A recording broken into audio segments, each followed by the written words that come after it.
Hello, users. We're back. I need to pause for a second because 6-7 just in chat said that he worked on the frickin' Star Wars hotel for 4 years. How can you not mention that? Oh, you did what? While we get response from that, welcome back. This is another entry into the Consulting Detective Network. I'm joined by robotspacer. We are doing a wrong choices only and commentary run of Lamplight City. Commentary's been super interesting so far. We definitely accused the wrong person on the first case. And learned that it does in fact show you all the little like sketch drawings and everything like that on how it could have happened. Sorry, I'm still reeling from the realization that I know someone that worked on the Galactic Star Cruiser. Well, Decaf Jedi, but not us. I see how it is. I mean, I get it. Jess is good people, so that's fine. Yes. So, we will be speeding through a lot of the dialogue on these other cases. Originally, I was like, I'm going to unlock all the scenes, but there's a lot of commentary, and I would like to get through as much of this as we can today. So, I will be checking on the commentary on the scenes that we get, but if we get a wrong choice to accuse, we're going to just go with it then. Great. All right, folks, let me switch into the game. If you're not seeing the live chat, you're missing out. All right, let's get in here. The infant kidnapping next. Which is good, because I think we can literally just call it an unsolvable case right off the bat. Okay.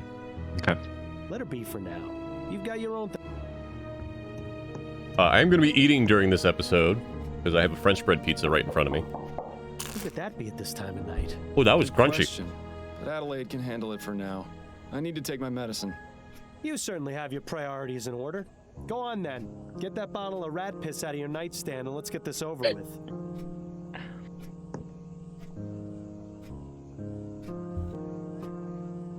Ugh, tastes like the devil's sweat.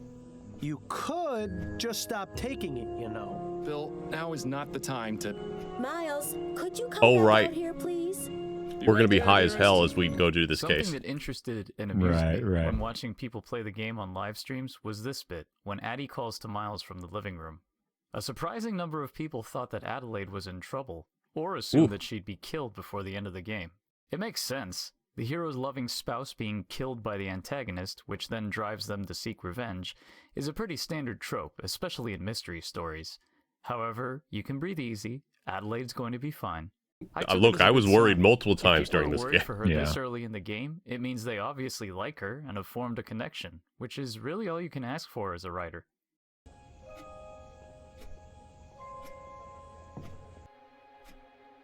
Who was that at the door? A late night courier. You've got a message from Upton.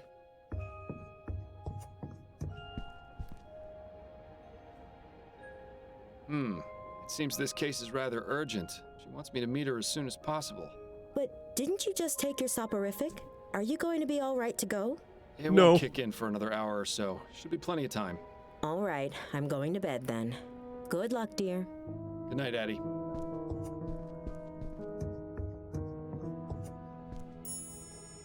Good to know that they do not add more commentary to explored places already. They might, though. They might. Not here. Because you being a little gremlin, you cannot have my pizza. She is laying under my desk and under my chair, and occasionally licking the side of my leg, and then looking up at me like, "Hey, you got some food."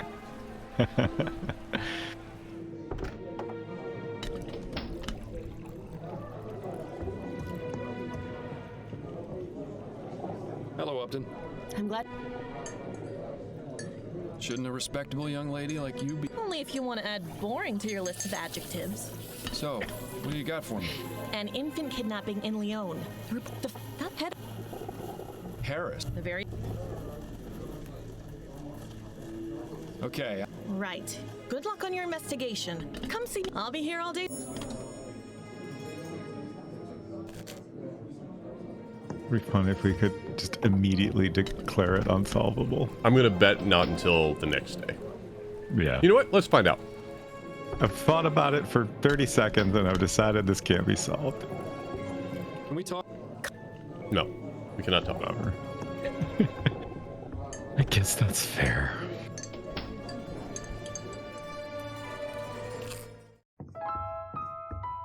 Mr. Miles Fordham is here to see...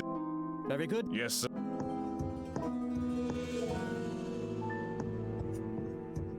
Good evening to you. Good evening, Mr. Fordham. I'm terribly sorry to hear. Yes. This case had the largest number of changes. Its order was swapped with a premature inhumation. The subplot of Miles giving up his soporific was added, which added the initial night visit, and the Harris family was cut down. Initially, Clyde Harris, Malcolm's father, was present in the living room when Miles arrived. He couldn't be questioned at the manor. Interesting. Instead, he invited you to visit him at his office. Once there, he'd talk to you, at which point he'd give you the letter he'd gotten from Arthur Devens. The game already had several characters just in the first 2 cases, and when I reviewed each character's purpose, I realized that Clyde was really only there to give you the letter. Keeping him in meant not only having this extra character, but also an extra background for his office. So I decided Clyde had to go. His sprite was still a placeholder and his office was just a sketch, so it was an easy decision. I changed it so the letter was mistakenly delivered to Malcolm and found in the dresser at the Harris Manor. Clyde is mentioned a couple of times, but never actually appears on screen. One side effect of drawing the interiors of wealthy homes was doing a lot of Google image searches for fancy 19th century furniture, and boy is there a lot to choose from. Most sofas have way too much gold trim, especially the type seen here in the Harris sitting room. I actually had a lot of fun drawing all the fainting couches, wardrobes, chairs, and sofas. Of course, search algorithms being what they are, I got ads offering me the opportunity to buy many of those same pieces of furniture for quite some time.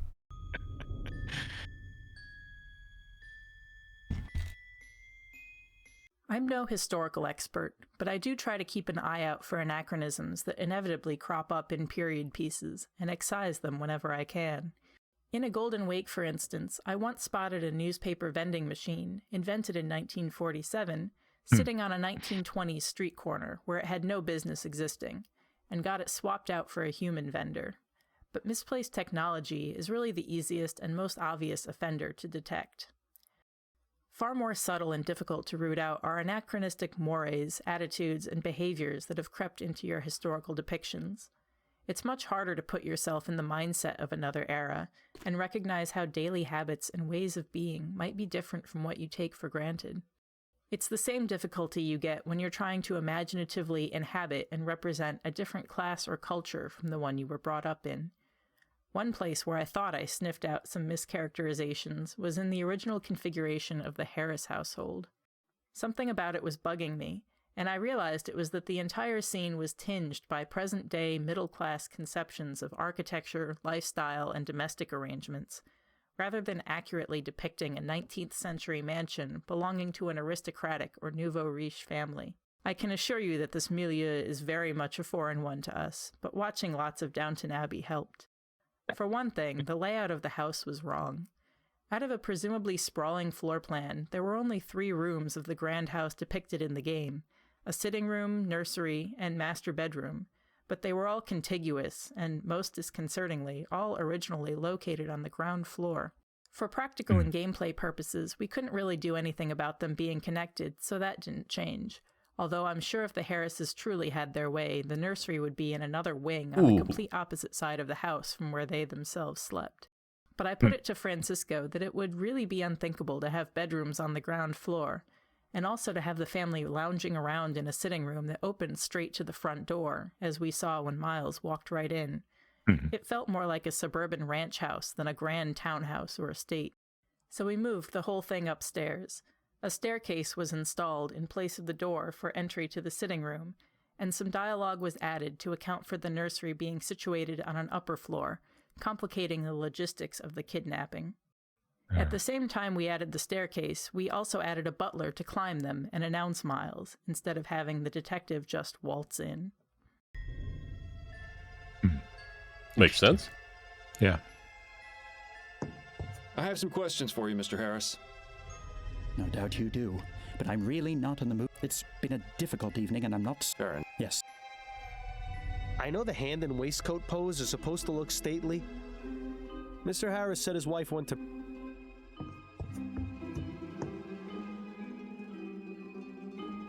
Earlier, I talked about my affinity for drawing foreground objects.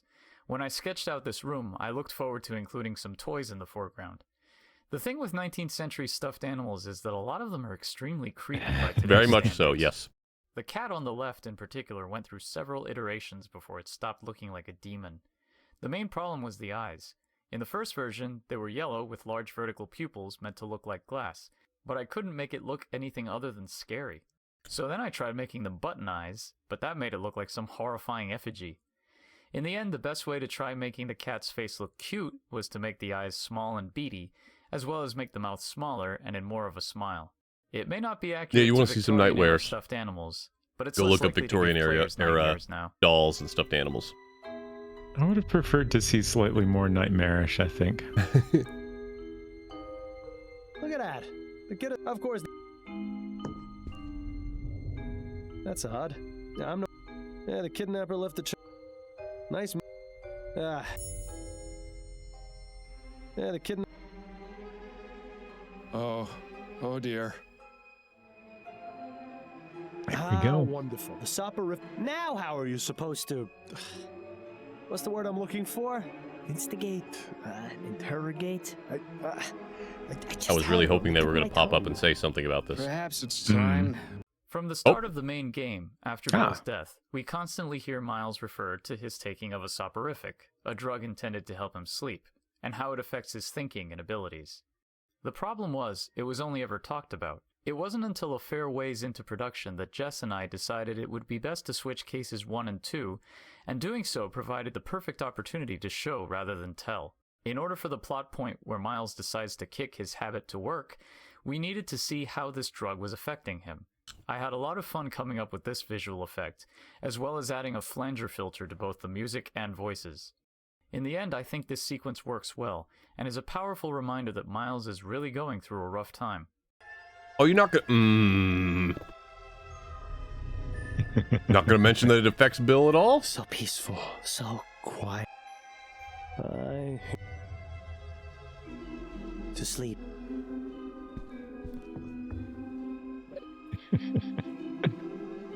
No, it's. Well, Mr.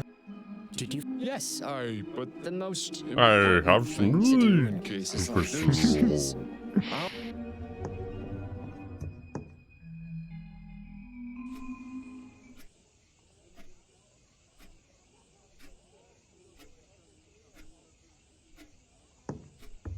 Miles, wake up. It's nearly noon. Hell yeah. Wake up at the crack of noon. So it is. Why didn't you come to bed when you got home last night? It was late. I didn't want to disturb you. So what was so urgent about the case Upton sent you? I'm trying to track a kidnapped child. Oh my goodness. That's awful. Yes, the pressure's on, but I think I should be able to crack it. Assuming you actually managed to get any. Well, let us. You mean... What's wrong with my hair? Do you really want me to answer? Now the question is, can we go accuse Unsolvable now? And then he said... Oh, right. I bet we can. Hello there. I don't believe we've met. Mrs. Delacroix, this is my husband, Miles. Miles, this is Mrs. Delacroix. Pleasure to meet you, madam. Likewise, young man. Pleasure. Is everything all right, Mrs. Delacroix? Oh, yes, everything's fine. It's just that... Well, you weren't what I was expecting. Keep your head, Miles. She may be a close-minded idiot, but she's just an old lady. Wrong choices only. Yeah. Are all your clients quite this rude, Adelaide? I beg your pardon? Now then, Mrs. Delacroix, what was it that you were telling me about Mr. Delacroix and his dogs? Oh, yeah. Impressive. She got off pretty easy. I was expecting a repeat of the Parsons incident. You should give Adelaide a kiss on the way out, though, just to make the old bat feel extra uncomfortable.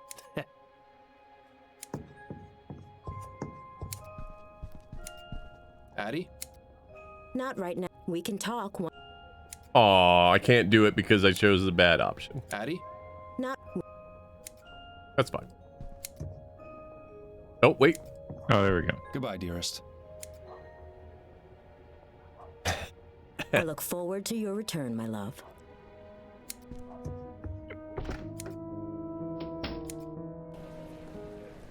Okay, let's see. Hey, Upton, I have no idea what's going on. Can we talk? Nope. Not right. Come back and see me when you've made some progress. We did make progress. It's unsolvable. Mm-hmm.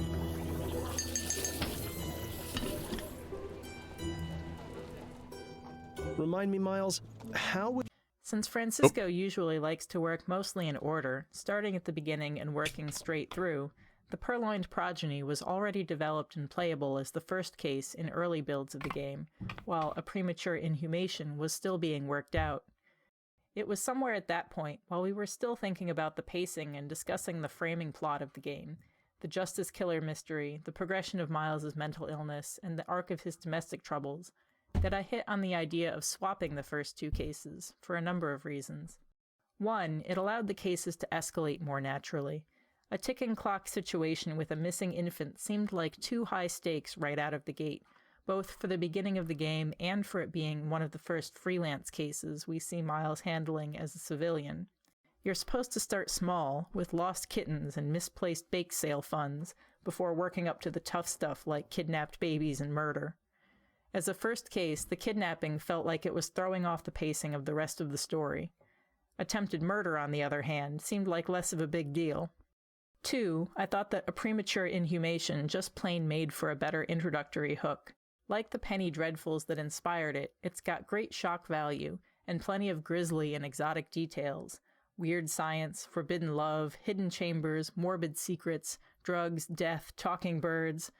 And it even gets the voodoo stuff out of the way early for all the Gabriel Knight fans out there. I wanted players to see all this cool stuff up front and be hooked for the rest of the ride. And finally, it ended up working better for the arc with Miles' abuse of soporifics to be able to show how the drug was interfering with his ability to investigate a serious case. With something time-sensitive like a missing child, the fact that he can't spring into action right away and has to sleep it off before resuming his investigation in the morning is really significant.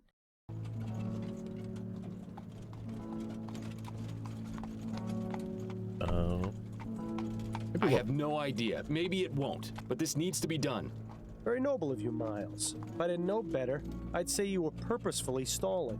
Don't be ridiculous. I want to find the man as much as you do. You know that. Right. Well, if you plan on solving this case, you'll need your full wits about you. I do have my full wits about me. I'm perfectly capable of doing this. Yes, and I'm perfectly capable of being alive. I just choose to be this way because it saves on the laundry expenses. You can't deny it. You need to stop taking the soporific, Miles.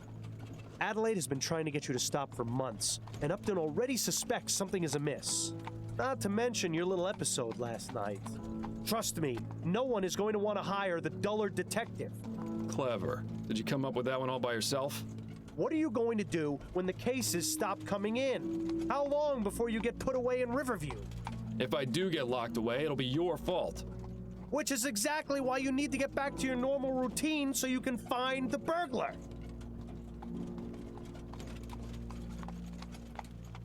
All right, fine. I'll stop. But the only thing that will change is that I'll wake up earlier, if I go to sleep at all. The early bird catches the worm, as they say.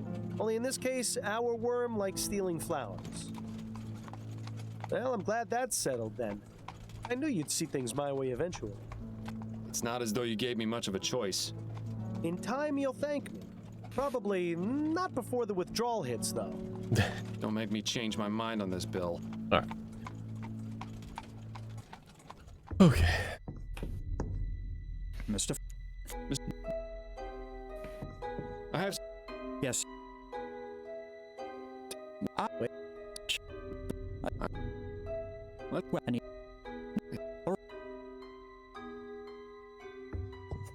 If we can't say unsolvable here, I think we can accuse the father because it's his jacket. I write, Miss Malcolm. You're... It's... Can you... Where... Tell me... Tell me... What? That's...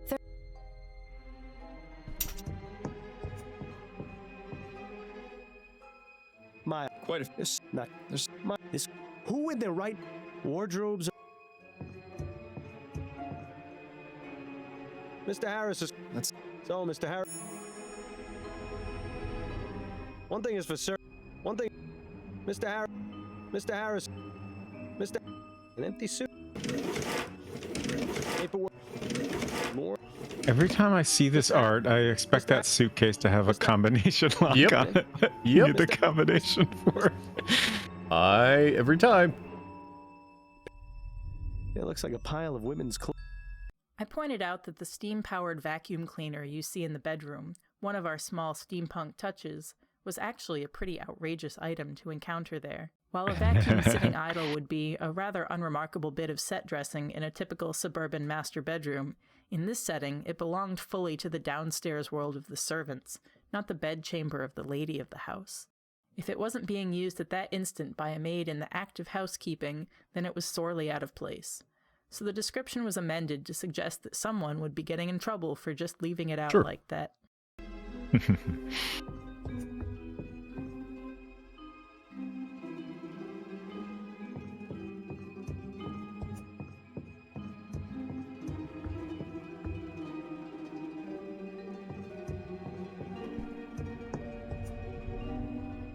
Interesting. Huh. So, be careful not to cut yourself. Be careful. Bubble. It looks rather.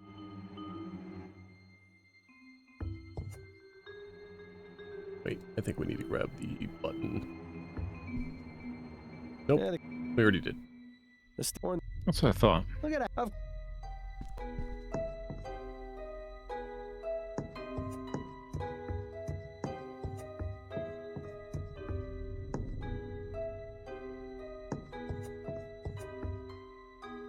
Mr. Harris is. Mr. One thing. Warn we.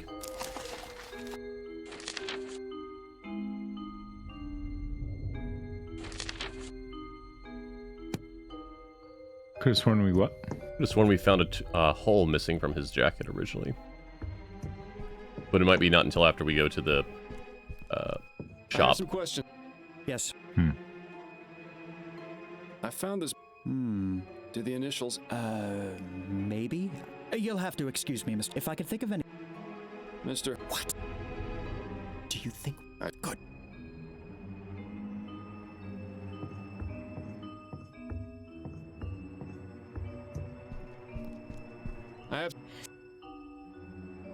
I found. No, I've never seen it before. Perhaps. No. That's all. Very well.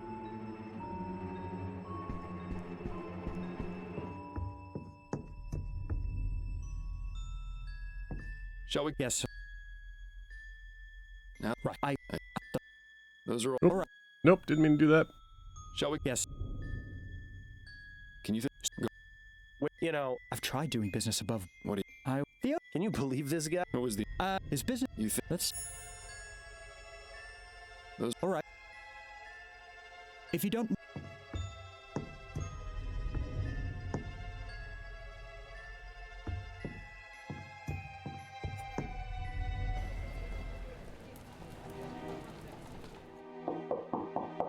Come in! Good day. I'm looking.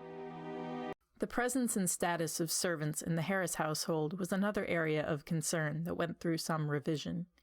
Again, the problem was a more modern, bourgeois conception of employees who report to a workplace and then return home at day's end.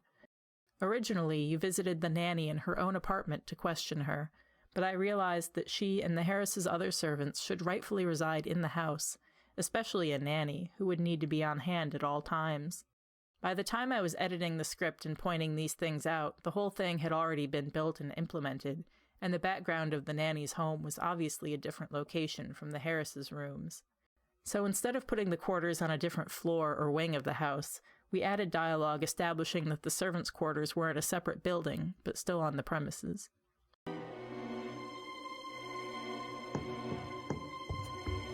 I have some questions for you, Mrs. Davis. All right.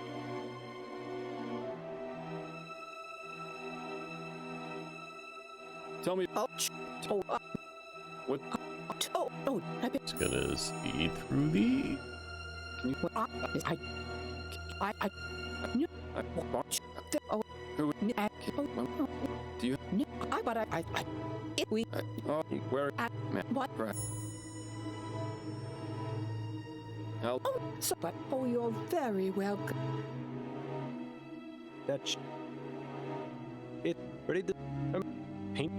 This another. I have. Oh. That's a. That I. Oh. Okay. I'll be going now, Mrs. Davis. May the spirits guide your path.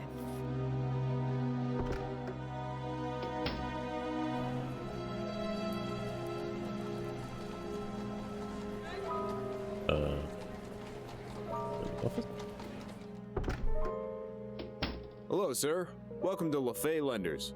I'm the owner, Chester LaFay. Are you looking to take out a loan? Not today, I'm afraid. I'm Miles Fordham, a private investigator. Look, I don't know what you've heard, Right. but I run a clean business. And I'm just He tells us that Malcolm has the same LaFay. jacket. Yep. Fine. So that's when we. what? Are able What's- to piece that you- together. Look, are you? Take and tell What's Will you?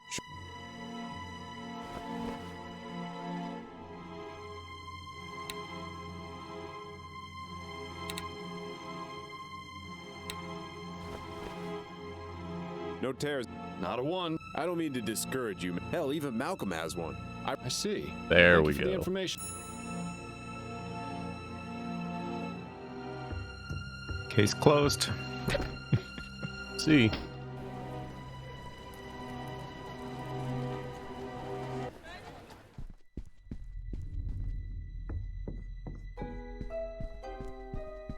How do we even find out about her affair?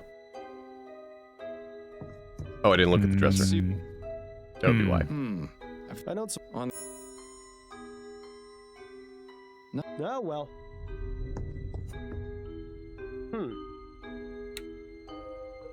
Matt, There So, could mean. seems like some. Mr. Harris. It's kind of funny that that was there the whole time. We just didn't look at the jacket. We had to go Yeah. learn about it from Actually- someone else. Yes, Mr. Harris, yes. as would you care? That- I'm afraid. The truth is, I haven't worn that. Are you suggesting someone else? I don't know. But the. Why indeed? You really think he kidnapped? But he also doesn't strike me as a terribly good. We've done our part. The police can handle the search for the missing. All right. There we go. I found. Of. That. Yes, but. I. Mr. That. And. But. All right.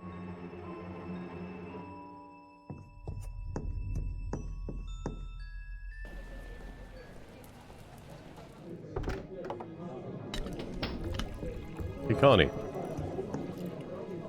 Can we talk? Go on. This guy kidnapped his own baby. What's the other case? Well, You don't say. that's I'm ready. Oh, Malcolm Harris or unsolvable case? I say we go with Malcolm. I mean, we went through all the trouble I to believe get it was that as an Malcolm option. Harris. The father of the child?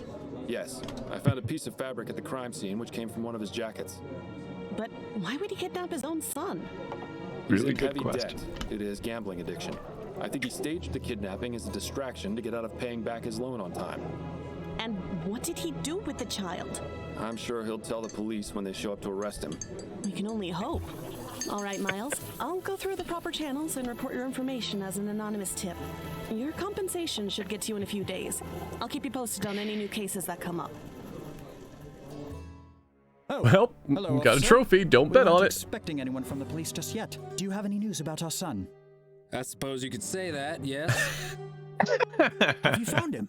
No, but we know who kidnapped him. Who? Tell me at once. Malcolm Harris, you're under arrest for the kidnapping of Charles Harris. What? That can't be! I told Fordham! I recommend you stop speaking until your interrogation, Mr. Harris. Now please, come with me.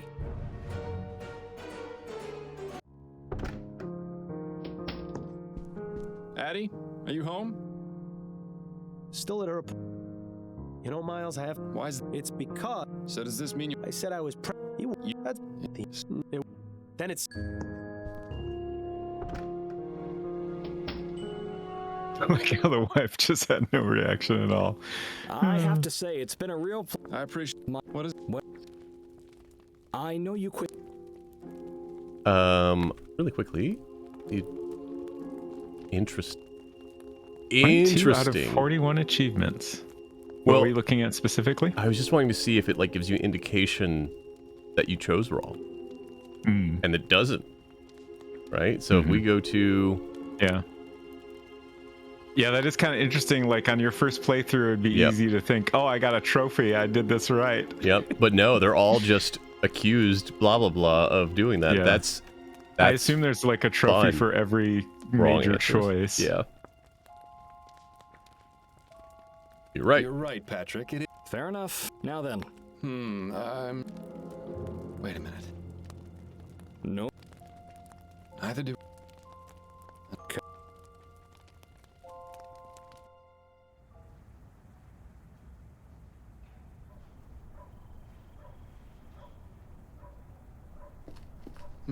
Hey, Just Chillin'. Must have Yes. taken a wrong turn back there. Hopefully Addie won't hear me come in. I've been fairly lucky with all my previous games. In general, I've come up with the titles fairly early in development. The Ben Jordan games only needed subtitles, and of the 8 games in that series, I only had trouble coming up with one. A Golden Wake came to me fairly early, and Shardlight was the result of a temporary folder name that never developed into anything better. But this game was different. I mentioned before that the codename was Poe Dickens, but that was obviously never going to be a serious title. Whenever I would take the time to come up with something, I was completely blocked. I couldn't even begin to tell you how many dud titles I came up with. At one point, once I came up with the concept of ethericity, the game was going to simply be called Ethericity. I was so excited to have finally landed on something that I even made a logo for it. The trouble was, ethericity really didn't have much to do with the game's plot. One title suggestion was Bullets of Steam, but I didn't like it for several reasons, one being my inability to understand how that would work on a physical level. I also considered The Shadow and the Gaslight and the Fordham Files, but they just didn't sound right. So after spending months agonizing over this, Jess suggested to maybe think about the city itself, rather than the plot. Maybe come up with some sort of city nickname for New Britannia, in the vein of the Big Apple or the Big Easy. As soon as she said that, it all fell into place. I waffled a bit on whether it should be Lamplight City Mysteries or just Lamplight City, but in the end I decided shorter was better. The Justice Killer. The man responsible for Bill's death and a murderer to boot. Just thinking about this character, I was fascinated by his modus operandi. Targeting people who hurt women and leaving a flower at the crime scene. There's this feeling that justice is inescapable for his victims, so I thought a plodding, never-ending rhythm in the basses would serve as a foundation for this piece. As for what to write over that rhythm, I took the trill motif from when we first encountered the Justice Killer way back at the flower shop window, and spun it out into a full-fledged theme. Referencing the stakeout scene felt so important to me, especially since Miles starts to recognize the Justice Killer's voice in the dream sequence. In a similar way, I wanted players to feel like the music sounded familiar, but in a way that they couldn't quite place where it's from. I think that consistency makes this scene all the more menacing and powerful. Just need to go home. Not even gonna talk to the dude. Excuse me, sir? You should really get a job. It's much better than begging on the streets. Is it? Your job doesn't strike me as being very fulfilling. I beg your pardon? Just look at yourself. I may be a beggar, but even I feel sorry for you. You? Yes. What are you talking about? Come now, Miles. You think... It has to... That's true. Let's say you do find me, and this... You still have a dead partner, no real job. Even if you saw... What's your point? I'm all you've got, Miles. So just admit it. Okay. Bad dreams?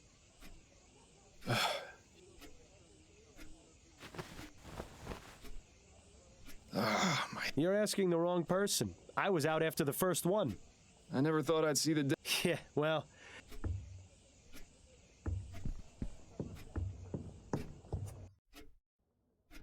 So... Is something the... Oh, I guess I should... I'm guessing whatever happened last... That's... What happened exactly? It was nearly 2 when you burst in here, soused to the eyeballs from God knows where. Soused, such a good I word. imagine you've probably forgotten that too. You were muttering something about peace and quiet and then proceeded to relieve yourself on my begonias before stumbling into bed. Charming. I salute you. Good God. How embarrassing. I'm so... I don't either. I've never... I just bit off more than I could chew last night. What possessed you? I decided to stop taking the soporific. It was interfering with my ability to... I thought perhaps having a drink or two would help. I see. Well, I'm at least glad you've stopped taking... But trading it for alcohol? This had better Anyway, you got another message from up... Addie? What is... Oh. I just remembered a thing I almost commented on earlier. Okay. We should look at the newspaper and see... if it says something different about the article's case. Different. Yeah. Yeah. What have you been up to? Nothing particular. In my free time... Anything good? Yes, the conclusion to the... What's... Addie, I'll do every... I don't need pretty flower. That's You're looking... Like, it'll be interesting to see if the articles suggest any, like, doubt over whether the case was solved correctly, or... Unfortunately, as it's wrong choices only... Or, you know, they could talk about how, you know, the trial went poorly because there wasn't enough evidence or something like that. I'm about to make Addie mad at us. Please let me see. That's enough, Miles. But... Stop it. Well...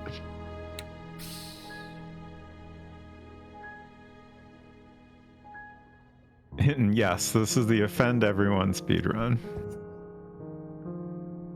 Huh. What does... I wonder if that means the... She also says news of this case has been... Have you heard of... Yes, there's some... Where's... Your...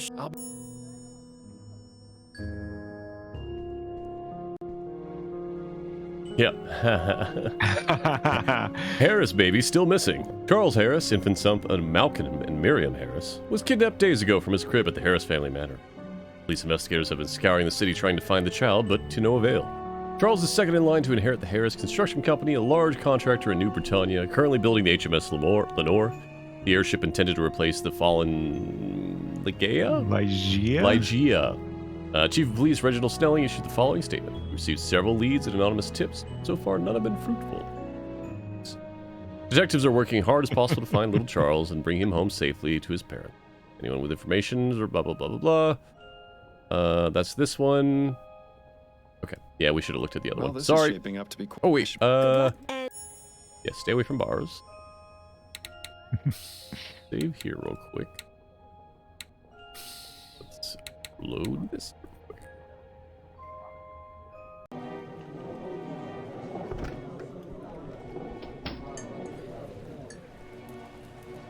Oh, wait, no, this is the case one. Hold on.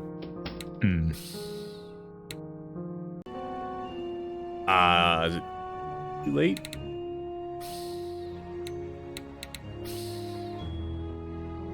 Where are you going?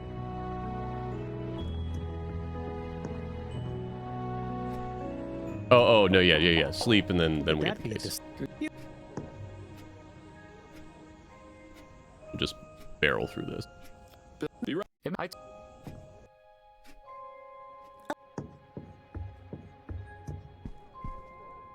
But...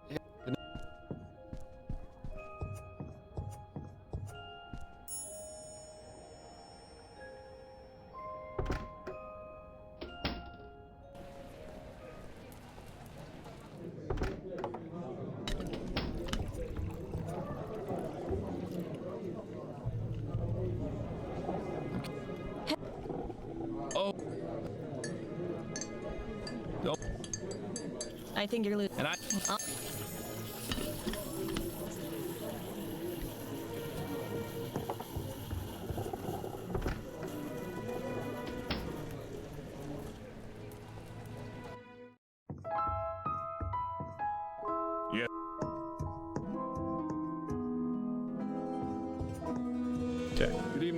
Thank I.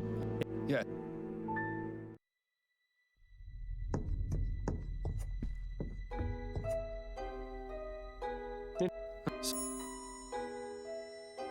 Be careful.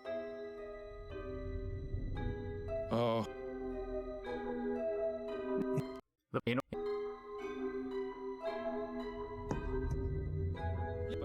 Okay.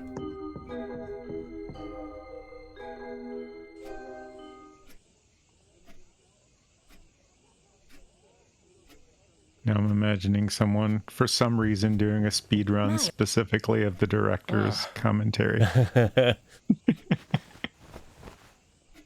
Why? Yeah. What's wrong with me? Did you need to do some special training to get this bad at a video game? We're self-taught. All right.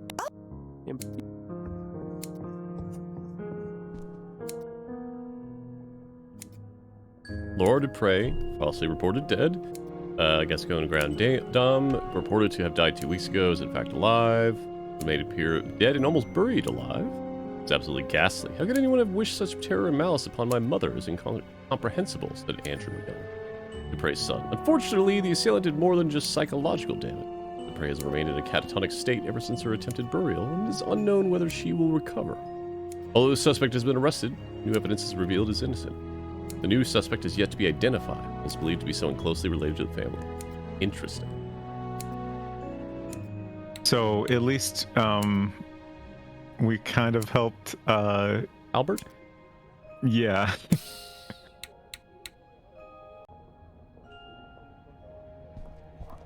Hinton, look. I'm heading out for now. I can't. Bye, Miles. I can't help it.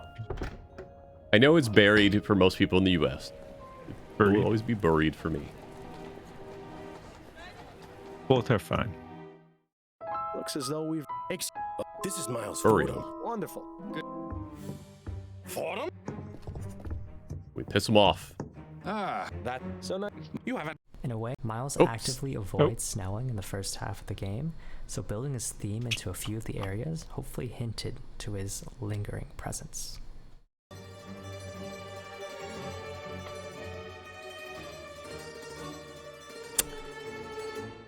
You want this crime solved, don't you? I'm conducting my own query. I could be an asset to your investigation.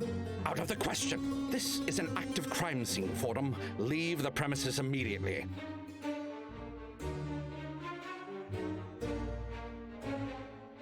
I'm a private investigator now, Chief, and I don't need your cooperation to pursue whatever matter I choose. That kind of cocksure, pig-headed doggedness is a good quality in a police detective. Quite the menagerie he's conjuring there. In a civilian, on the other hand, it's a damned nuisance. We don't need any help, not even from former detectives. Parsons, I'm going back to the station. I want you to report the minute you're done here. Understand? Yes, sir. Now, don't get any funny ideas, Fordham. If you so much as breathe on anything in here, I'll have you arrested for tampering with a crime scene. Do I make myself clear? Don't let the door hit you on the way out. Your impudence is going to catch up with you one of these days, Fordham. I wonder. I'm sure it won't.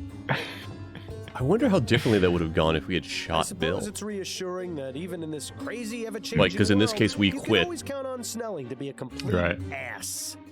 You heard the chief. No snooping around. The sooner you get out of here, the better for all of us. I started putting together and writing this scene in October of 2016, and I know this because it was right around the time of the 2016 vice presidential debate between Mike Pence and Tim Kaine. I had these two nameless police officers, so I decided I'd be topical and name them Officers Pence and Kaine. Aside from slightly alleviating my political frustrations, I thought the names fit the setting, sounding appropriately Victorian. However, a few weeks later I realized it was a bit too obvious what I had done, so I changed Pence to Parsons. Excuse me, Officer Parsons.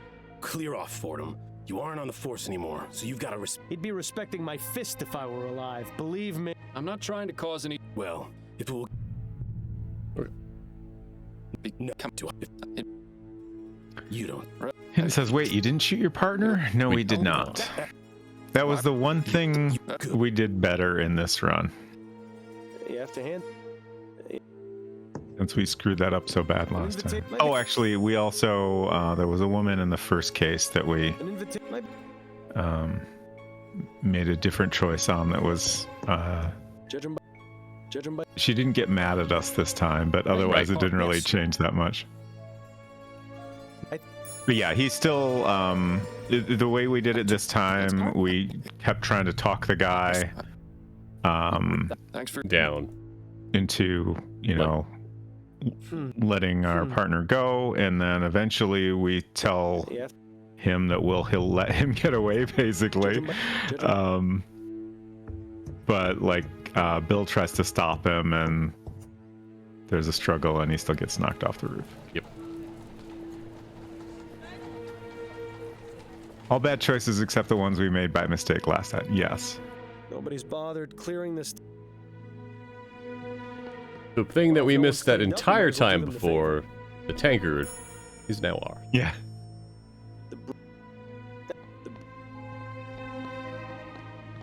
Excuse. Oh. You're very.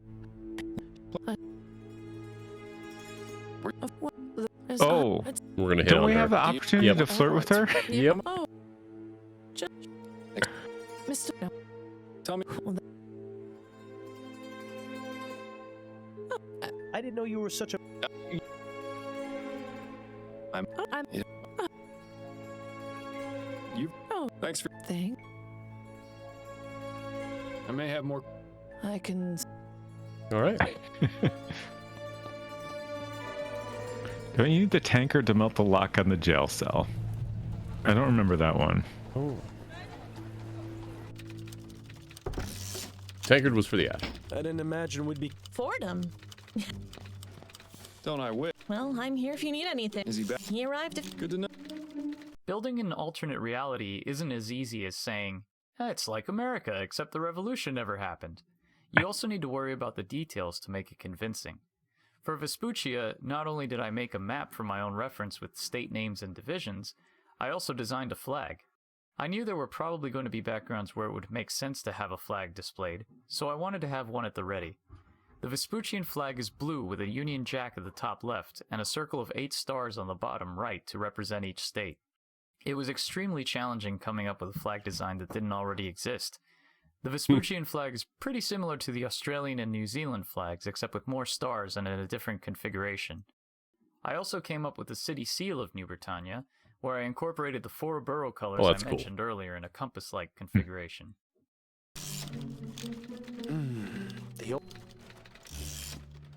Got a moment? Yeah. Yeah. Have you?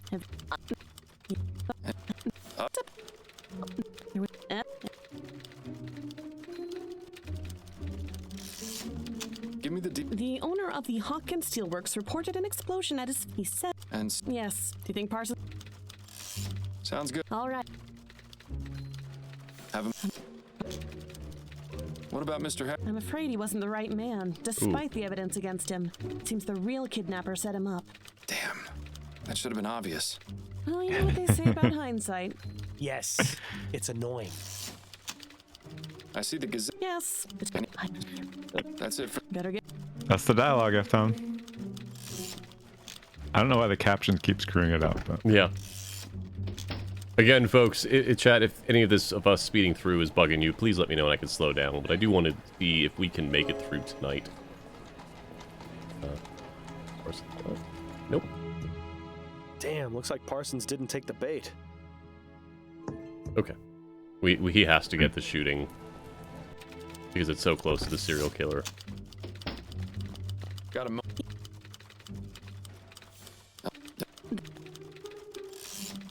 Let's hear about the gun. Ethel Williamson reported hearing a sound. She said she had been hearing when. Intrigue. Do you think? Sounds. Actually, was it a body in the water that got him? I can't remember. We'll find out. Nope. I think it was that one. The shooting. Yeah. Looks like. Begging your pardon. Yes.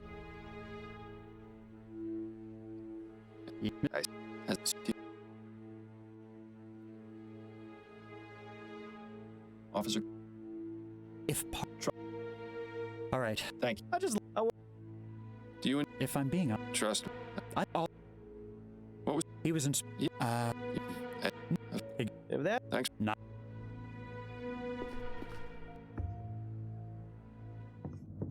That's. It looks. It's. Yep. Ignite. Unlike the Dupre and Harris mansions, where the clues to open up leads were hidden among several screens, all the pertinent clues in this case are located in Desiree's bedroom. I made her apartment small both to save on resources and also to mix up the gameplay a little bit. I figured getting all the clues one right after the other and having She doesn't many have a kitchen options to or a pursue bathroom all at once would be an interesting contrast to finding clues at a slower pace as in the previous two cases.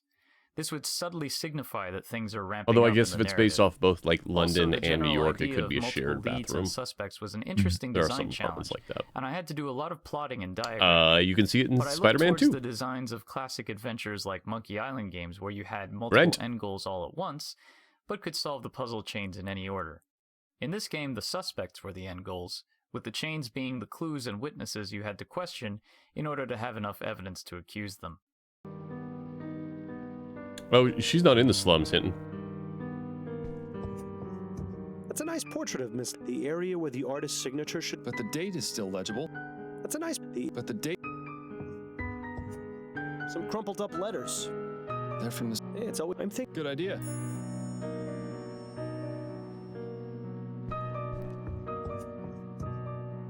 Or all the.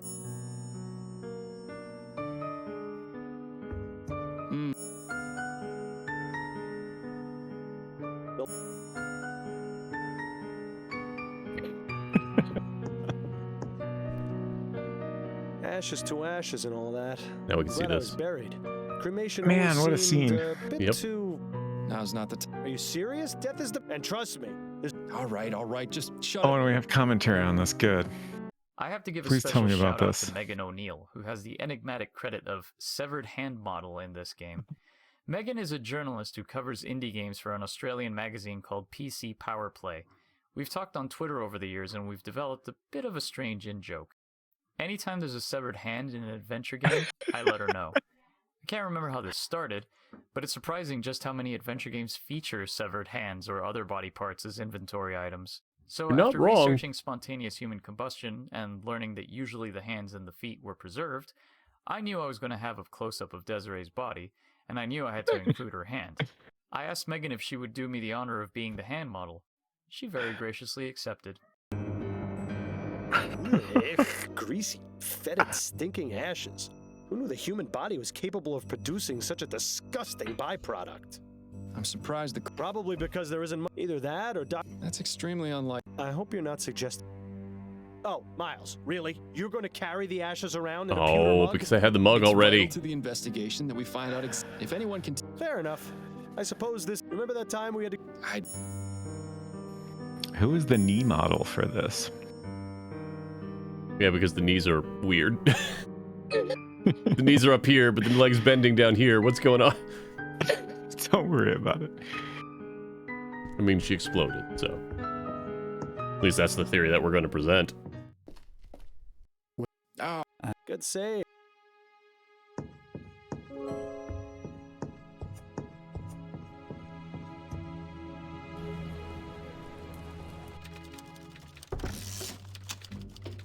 Dear.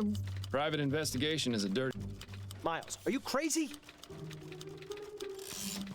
Got a mo. What have you?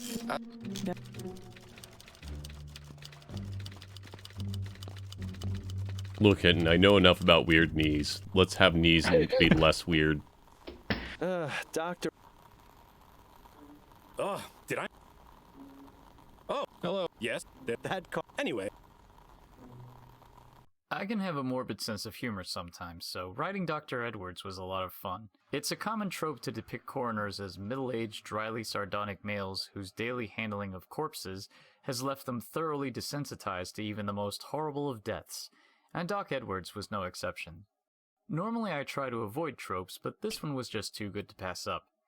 Edwards' likeness is based on my friend Kirk Muzny, who asked if he could appear as a character in the game. I took his I like picture Doc for the Edwards a close-up lot. portrait and had him model for the sprite's animations as well. Kirk is also a big fan of Magic the Gathering and asked me to make Dr. Edwards' steampunky goggles look like Chandra's goggles. I still have no idea what Chandra's goggles are or what they do in the game, but I hope I did them justice. The NBPD morgue was one of my favorite scenes to draw. Rather than the typical sterile white-tiled mortuaries usually seen in detective fiction, I wanted to make this room as detailed as possible, as well as fitting of Doc Edwards' eccentricities. I mainly concentrated on the foreground objects.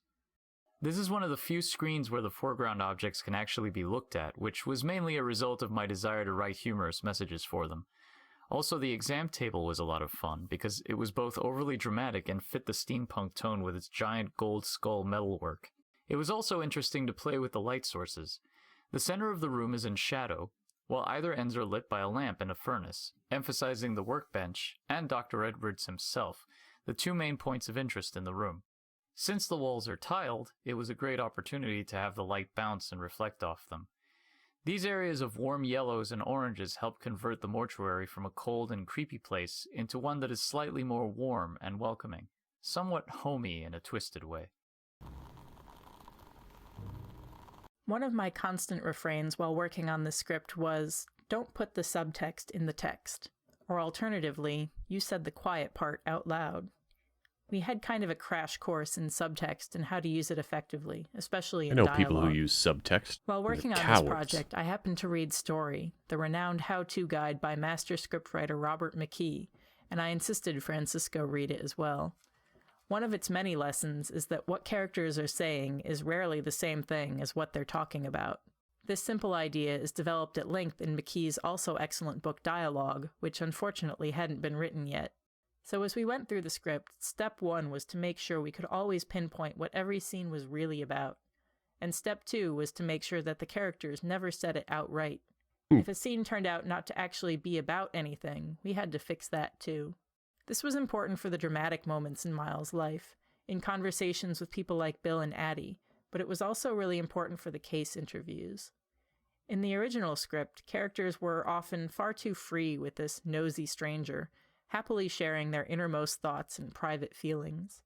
Apart from being unrealistic, this also deprived the player of the pleasure of untangling the real truth and the hidden motivations behind what characters said, as a real detective would.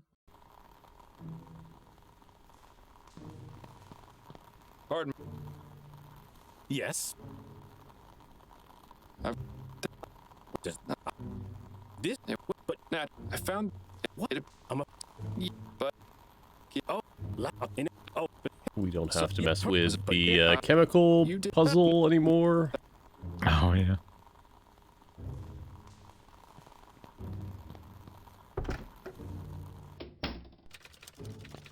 Go talk to the reporter to find out more about spontaneous human combustion, unless she'll let us choose it now. Keep up the good work. Nope. We gotta pick that one. Yeah, oh yeah, absolutely. Cham delay. Excuse me, Chalam delay.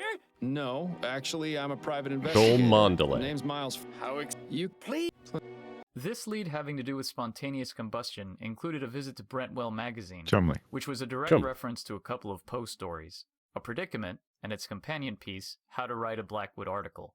The former is a strangely comedic story narrated by a woman named Signora Psyche Zenobia, who insists her name is not Suki Snobs, and whose name I lifted and mentioned in one of the articles you can look at on this screen.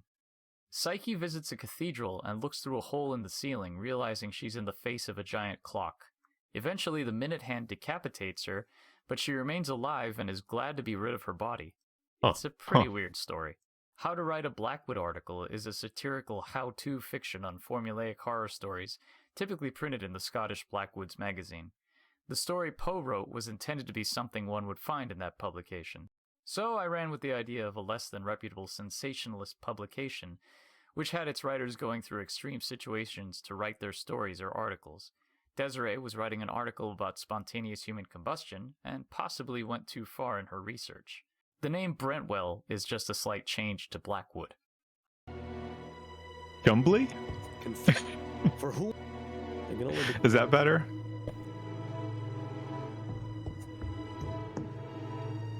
have one.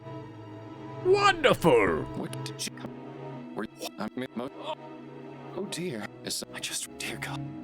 And improve. I mean, if you think you can do better, come on in here. I hear you have a bit of a. They see What's thank, especially considering that. what Jumbo made you- Lee? What? It's a different phrase entirely. Do you own? Did you? Just. Thanks Do for my your best to Jumbo Lee. never visit the Spectre Society. I think we might have to, though, to look at the book for this. Yeah, probably. Find out real quick. Keep up. Gambly.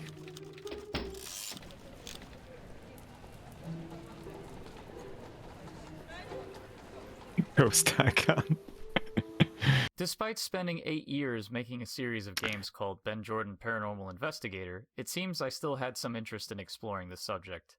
Actually, when I first started planning out Lamplight City, I wasn't sure just how much of the paranormal to incorporate. I toyed with the idea of having ghosts, even going so far as to begin plotting a case where the person who hires you is actually the ghost of the murder victim the case centered on. But I dialed it back when I remembered I was being inspired by Poe and Dickens. While Dickens did write a ghost story or two, I wanted to focus more on Poe's macabre tone, which didn't really incorporate much of the supernatural. So I scrapped the idea. However, spiritualism was all the rage in the 19th century, so I couldn't resist the opportunity to have Miles visit a ghost club. Hold on. The link in the chat for folks. Secret Crush said, you know how Winnie the Pooh says rumbly in my tumbly? Yeah. I want you to say chumbly like that. Rumbly in my I said it? tumbly from Chumbly. Chumbly in my tumbly. Mm-hmm. Yeah. I appreciate any and all Winnie the Pooh references. You're welcome. Despite the fact that in Kingdom Hearts, basically the Thousand Acre Woods is, or 100 Acre Woods is basically him talking about all of his friends being dead. But that's fine. Okay.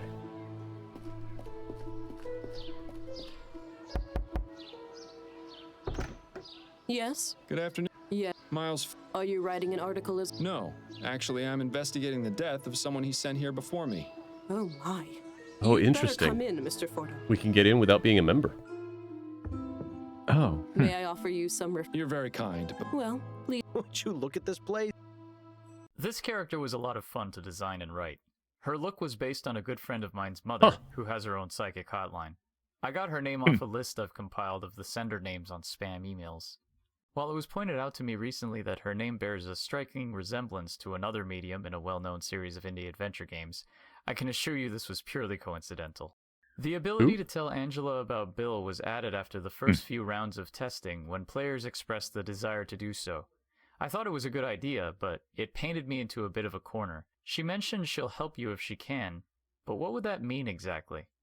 So, rather than spend time so late in development stressing over figuring out an extra scene or alternate path for telling Angela about Bill, I solved the problem by cheating and having her arrested for fraud, as seen in a newspaper article at the start of Case 5. Sorry, darling.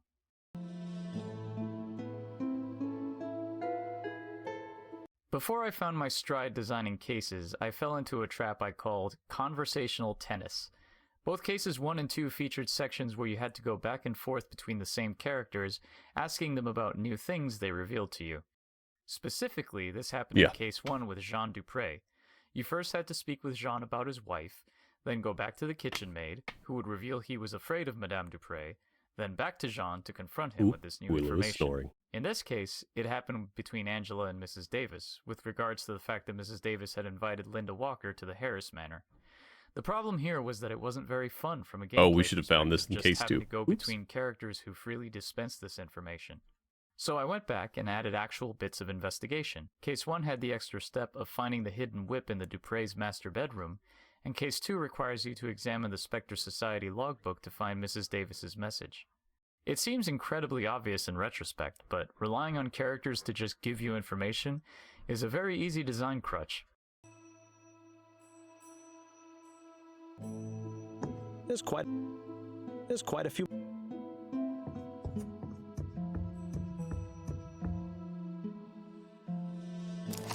This all sounds strangely familiar, but spontaneous human combustion can't be real, can it?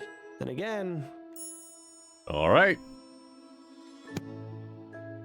Go accuse spontaneous human combustion.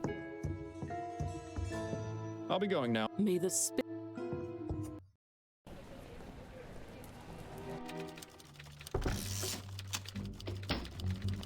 Got a moment? Yeah. Wrap up I'm case. done with the Lathan case. Huh. Oh? What have you got? Human combustion or unsolvable case. We gotta do human combustion. She was the unfortunate victim of spontaneous human combustion. I beg your pardon? There isn't a scientific explanation for it, but she fits all the criteria. She was an elderly woman, she was known to drink excessively, and the way her body burnt is consistent with all previous accounts of spontaneous combustion. Add to that the fact that very little around her was damaged by the fire, and you've got a textbook case. You know, I heard a few of the officers talking about a demon getting into her, but I had no idea it was an actual documented occurrence. Well, this is certainly one of the more unusual explanations we've had, but I'll pass it along. Although I'm sorry you won't be able to gloat to Snelling that you solved the case before his detectives did. I can find other means of amusement, I think. Good work, Fordham. As usual, I'll send anything else your way as soon as I get it. Concluded that Desiree Latham's death was due to spontaneous human combustion. I'm back. There you are. I was in time. For how you? There's still.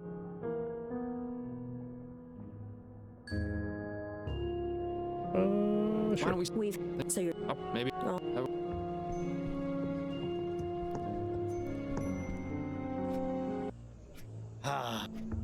If Careful what you wish for. Seeing as I won't, I think. Oh, you gotta break. Nonsense. I'll be home. Yeah. So, you're not listening. Oh, right. You've. Cop.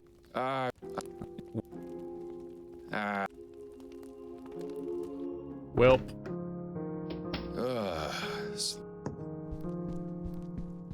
Miles.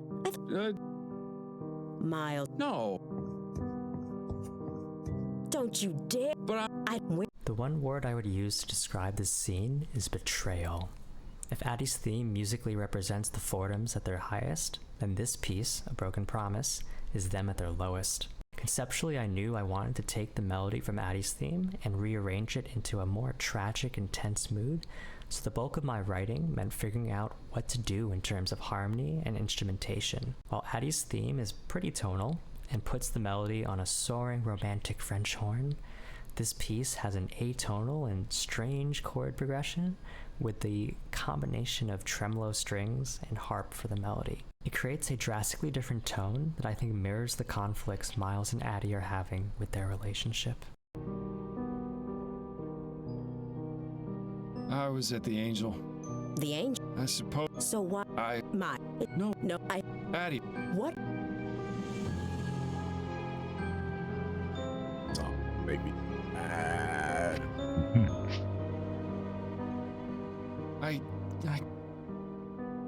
Do you if you Glad I get to skip through this part. Just go.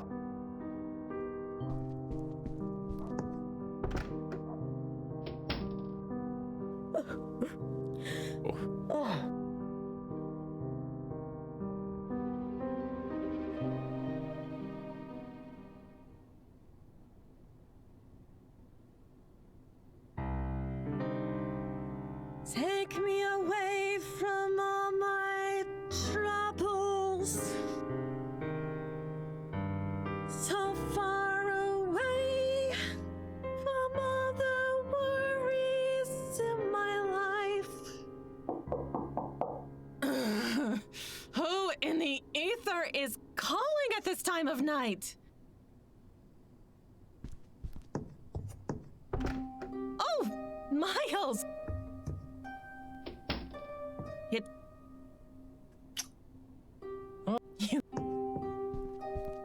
Upton. Well, no. Okay. Not. It's like Constance. Of course you can. Are you? I've slept. All right. Of course. Not.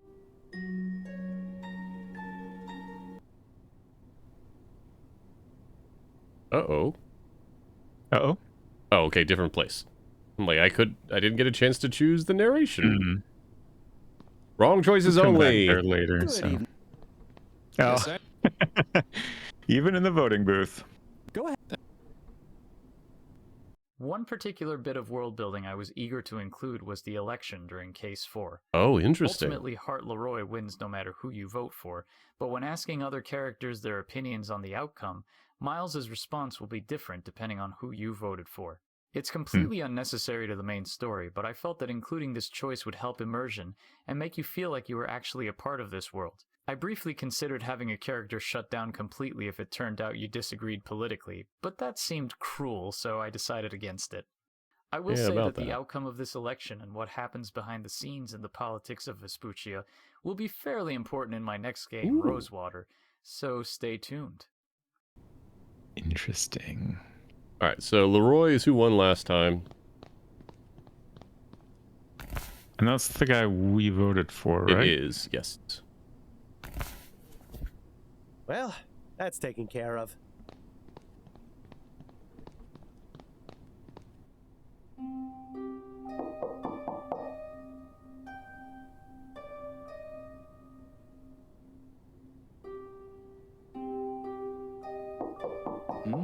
What? Yeah, that's the hope puzzle. I hope it comes out. Well, I hope it comes out when it's done. I just hope that remains this year. Oh, right. He's still doing development streams for it, so. One key place in the story where we were aware of the need to heighten conflict was in the relationship between Miles and Addie. Francisco and I talked I thought about watching the it, but I'm like, beats of oh, I that don't want to plot spoil myself and the a nature of game. the tension between the couple. Originally, the player would have had to manage the marriage in a much more gamey way, with multiple opportunities to make choices that could affect the relationship either positively or negatively. Too many missteps, and Addie would kick Miles out at a certain point. This was certainly a moment of high conflict, a pivotal point in the story, but it didn't feel right for it to be optional. Without that turning point, the stakes would never get very high.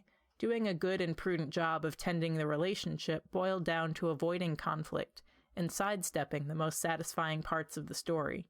Good management makes for poor drama. Some point of crisis needed to be inevitable, so I proposed making the rupture a fixed point in the plot. Miles would get thrown out no matter what, upturning the status quo, and what happened after that would be left in the player's hands. A reconciliation is possible, but only if you're attentive to what's really at issue and can choose the right approach to make amends. Mindful that Addie shouldn't ever come off as a nagging housewife or berate Miles for his substance abuse or other poor choices, and that she shouldn't simply be seeking attention or competing for his time, I stressed that the only thing she would ever hold against him was being less than honest with her. She's never truly mad at Miles for anything he's done, only for keeping secrets or not treating her like a full and equal partner. This approach led directly to a certain collection of negative reviews of the game, and I take each one as a badge of pride. Some players react with astonishment and fury when they find themselves unable to reach the optimal conclusion in Case 3 because they upset Addie and lost her cooperation. Unfairly punished for being a nice guy, they protest. Addie plainly tells Miles that she doesn't want to hear empty compliments, and if you ignore the warnings and keep trying to butter her up, there are consequences. This isn't a game where you click mindlessly through every dialogue option to exhaust them all. There are numerous wrong choices and things better left unsaid, other places where you can offend or insult or alarm people and close off avenues of investigation. Interestingly, there are never complaints about those. The only way forward with Addie is to listen to what she's telling you, treat her as an equal, and share your burdens. If you can't do that, then there's no relationship worth salvaging. Yep. That's great. That's wonderful. So Fatal asking if do I manage my marriage in a gamey way? Not that I can think of. The closest thing I can think of. So we have because we almost never end up getting groceries at the same time. So we have like we have a log magneted on the fridge that is just like, who's the last person that bought milk? Who's the last person that bought like dishwasher detergent type stuff? Interesting. And it's just like I have a bunch of like rare earth magnets, little circular ones that you can move back and forth between S and J, and J for Kia's first name, and that's the closest thing to gaming. And then if we just buy groceries, we just buy it. But now I'm wondering how we could add a Chivo system to our marriage. I think that would be nice. I don't know about gamifying your marriage. The only reason that the log is there is because, like, if it's all on one side, we know we've messed up. Like, it's been a real long time since I bought one of these things. I should fix that. Which is totally fine. It's never really ever been an issue. It's just a fun thing. It is also helpful to remember, because at the bottom of it, I have the last time we replaced our water filter. And it's just a helpful thing to look at, because I'm like, oh, we got to replace it this month. Oh yeah, I was going to comment about the Grundislav dev streams. I haven't had a ton of time to watch those myself, but I get the impression they're not very spoilery. Like one time I was hanging out for a while and he was just doing like some rotoscoping stuff, you know, without like, you know, giving detailed spoilers about, you know, what this animation was for or anything like that. So I think it's probably safe to watch if you're worried about that sort of thing. Hinton says, I treat my marriage like a fighting game tournament. Our initial 4X approach nearly ended in nuclear apocalypse. That makes sense. Grand Daub's bizarre death ruled an accident. After a full police investigation by the New Britannia police, the death of Gascoigne's Grand Dame, Desiree Lathan, is ruled an accident. Chief Police Snelling issued the following statement. While foul play was initially suspected, we've been unable to find any evidence to support this theory. Further investigation indicates that Miss Lathan's tragic death was the result of an unfortunate accident. New Britannia's police department urges citizens to be mindful and avoid keeping flammable objects near their beds. Oh, they figured that out eventually. So they found the real cause, but they didn't figure out that it was done on purpose. Well, because it, like, in our case, yeah, we noticed the painting, but the name's burnt out, right? Right. And so we only found out about the painter and all that stuff through a bunch of extra investigation, and we know that Parsons isn't going to do that.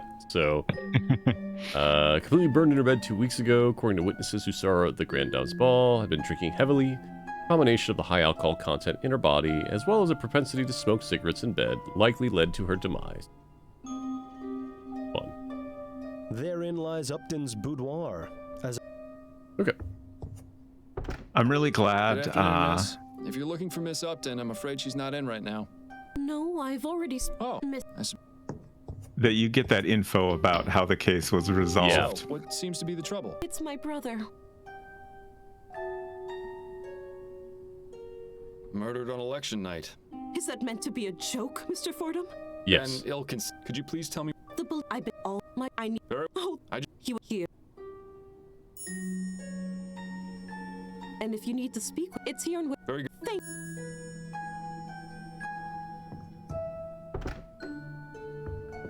It's interesting because I don't remember. This might have to be one we have to say is unsolvable. Maybe it'll be good practice. Because I don't remember us getting any false accusation option. Let's see. This is case number 4. Yeah. I'm just gonna look at my notes here. I think for most of these, my notes have given me some idea of who the options were. All right, Mr. Chavez. The cake and muffins come to a total of 3 shillings, 10 coppers. There. Pardon me. I'm sure. Oh, Mr. Thank you, Mrs. Morgan. Whenever I first start building a game, I usually have a period of excitement where I just enjoy loading it up and walking my main character around a few backgrounds. As a creator, I think it's important to feel this way and want to immerse yourself in this world you've started making. With Lamplight City, this was the first time I had actually created a world from scratch and done the art, so it was especially rewarding. I really wanted to get everything I had written in my design document into the game as quickly and effectively as possible, and map out each case to its potential outcome. Unfortunately, one downside to this was how I wrote the characters. Considering there are so many, with so much interrogation dialogue, I often found myself just making the characters fountains of information. They waited for you to arrive and grill them, told you what you needed to know, and you moved on. Needless to say, this approach didn't fly. Testers noticed that the characters were pretty one-dimensional. As an example, Madame Dupre's family didn't really have any strong reactions to the fact that she had been attacked. So I went back and thought about personality traits and quirks to give each character. Once I did that, things started falling into place. Having an editor helped immensely, but I feel like this game really helped me learn a lot about coming up with unique character voices. You were going to say something, robotspacer? Oh, yeah. This is the one where one of the people we talked to is named Jimbo. I forget his last name. Yep.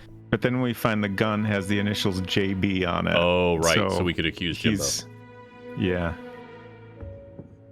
Unsecret Crush has said that she completed a tricky movement thing in Nier Automata, to get locked chest, and the reward was a text log about a spicy idol DVD.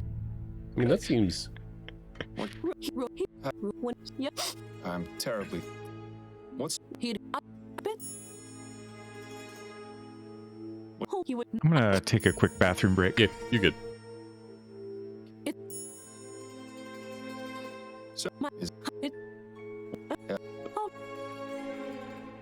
Those look a very well.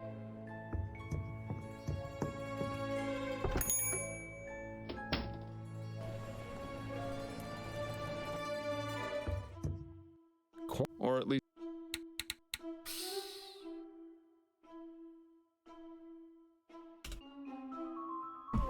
I hope you are all having a good week, chat, and a good weekend. I decided not to do a bunch of chores that I was going to do today, so that's all tomorrow.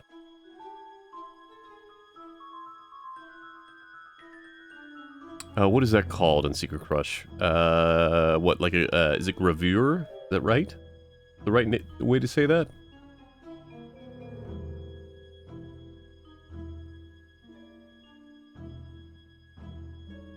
Secret Crush mentioning, like the text does not say it's exactly Portal, but the description only be borderline softcore. Yeah, I think that's right. Reviewer. The non-porn porn.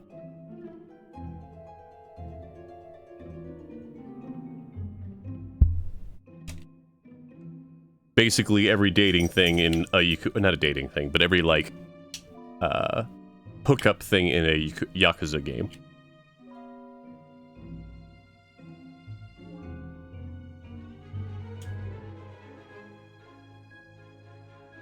Man, Unsecret Crush, I gotta get you to play Yakuza 7.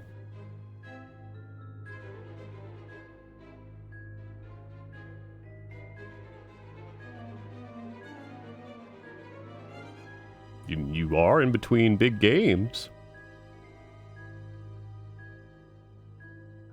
Yeah, no, I'm excited to see what you play next. In fact, give Unsecret Crush another shout out while we wait. If you are not already following Unsecret Crush, please correct that. She is fantastic. One of my favorite Genshin Impact streamers on Twitch. Willing to listen to my nonsense as I talk about a lot of the characters and storylines and whatnot in Genshin Impact and Honkai Star Rail. And the person that I trust when it comes to lore in Genshin Impact. Welcome back. I see you have gotten a sweater. Yeah, it's cooling off outside, and I'm like right next to a window here, and the windows in our house are terrible. I'm with you. Unfortunately, we have the exact opposite problem. It is 84 degrees outside right now. Kansas is drunk when it comes to weather. There's a house on Staten Island because it was 75 degrees all day very outside. Interesting gentlemen. They wrote all of the Frommer's travel guides, and when the internet made those obsolete, they switched to independently publishing celebrity tell-all biographies. Oh. I had the pleasure of visiting some friends there once, and later staying for a few days myself, as the place is rented as an Airbnb. The story details are way too much to get into here, so if you're curious, please reach out I need to go to ask. the dev stream and ask him about the Airbnb. Guides, the house is amazingly decorated with an eclectic mix of art and sculpture from Asia, Africa, and South America. It really has to be seen to be believed. So I took inspiration for Ronan's apartment and gave it a bit of the same flair. It in no way does Magnolia House justice, but it communicates the idea that Ronan knows someone who has been to exotic locations and has brought back souvenirs. You might recognize the Native American owl mask in the top right from the remake of Ben Jordan Case 2. The orange mask and African sculpture in the foreground are based on 2 actual pieces my mother has Willow in her has woken house. up from her nap. Hello, Willow. This one is... Wait a moment. How about that? Now to find... Looks like you found...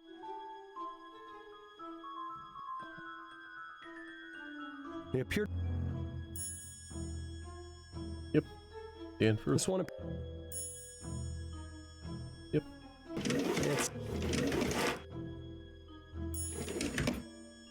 Jimbo. A mod... Notice I love how him, but I wish those he wasn't drawer so sound attached to that effects place. don't sound Emily is so appropriate for No, this they type sound of like work. She way might follow larger me and drawers. discover if we, Yeah. I really, No way that he drew this background, right? He probably found an asset somewhere and then and digitized it. Because it looks I don't know. To me, it looks like he might have drawn it from a reference. maybe. And then There's a tiled it. repeating pattern, so I want to say that you're probably looking at like here to here is the actual. Mm-hmm. Anyway, okay.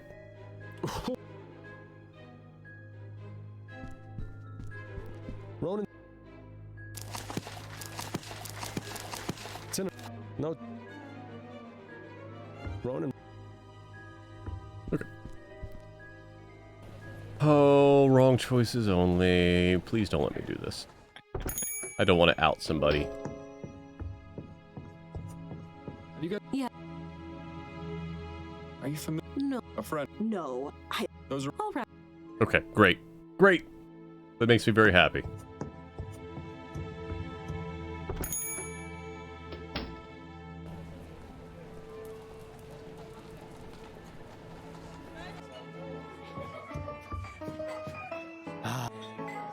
Beg your... Yeah. Miles. Yeah. You and I haven't. How do you mean? Listen. Were you... What? No. When? He was... Chumley. I was hoping... What? He was. Chumley. That's pretty... Dumbly. Damn. Rumbly tumbly in my It's chumbly. just. Do you have any opinions Rumbly about the chumbly in my selection? tumbly? Maybe? But no. Maybe. Francisco gave me some freedom in deciding what kind of music to have in this bar, and I felt going with ragtime would give this place a nice, old-fashioned touch. I'll admit I didn't know too much about ragtime, but honestly, that's part of the fun of being a composer. You get to explore unfamiliar genres of music, study them in and out, and give them your own personal spin. To write this rag, I listened to a bunch of pieces by the ragtime greats like Scott Joplin and James Scott, and from there I tried to emulate the style myself. An added complexity was that this piece was played by a player piano in-game, so I had to find a balance between a performance with an emotional human element so that it would make it sound good, and the more mechanical sound of the actual player piano machine.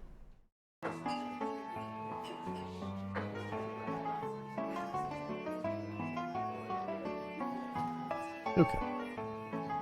I'm pretty sure when Silver's eyes do that, it usually means he's looking off in the other direction somewhere, and the eye tracking can't follow him. No, that was also me trying to clean something out of my eyes. Oh, okay. That too. Yeah. So if I blink too long, it just stays closed. And then it just kind of gets weird. It is what it is. I'm trying to think, what else do we need? Oh, we have to actually get into the grate to find the murder weapon. Right. While most of New Britannia was inspired by New Orleans and Victorian-era London and New York, this background was directly inspired by Boston. I visited the city around Thanksgiving of 2017, and while walking around at night, came upon the Bell in Hand Tavern. It's perfectly situated across from the Green Dragon Tavern, purported to be the headquarters of the Revolution, in a very atmospheric cobblestone street alley. I immediately took a picture for reference, and it became the basis for the Silent Raven, which is a reference to my previous game, Shardlight. The wall on the right and building in the far background were lifted from an old photo of The idea of 19th like century London. 4 But bars the right building next to each other facade is and 3 wild. steam-spewing pipes are recognizable if you ever visit. Incidentally, on my last trip to Boston, I wandered around the Beacon Hill neighborhood at night, and it was like being in New Britannia. I took a lot of photos for reasons. What? What does that mean? Hitting us, robotspacer, are your eyes okay? Yes, mostly. Now is not.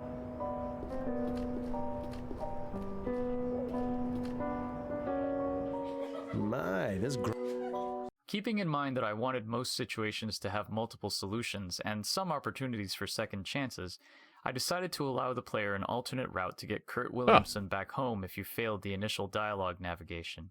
At this point in the design, I had already looked up old drinking songs and become especially fond of Down Among the Dead Men, which led me to include it as the song sung here, as well as the end credits. The interesting challenge was figuring out how to code the whole sequence. I knew it was possible to have background dialogue, so it should theoretically be possible to sync up at least one line to have sung in unison. I took a bit of a risk in not testing it first with temporary lines and just asked Ben Britton and Joe Gambino, who play Miles and Kurt respectively, to sing when they were in the booth. Thankfully it all worked out and was actually pretty convincing. Going forward, I'll definitely plan it out beforehand first, but this little experiment has opened the door to me trying some more ambitious song-related things in future games. Interesting. Doesn't look like cleaning up is high on the list of priorities. Excuse me.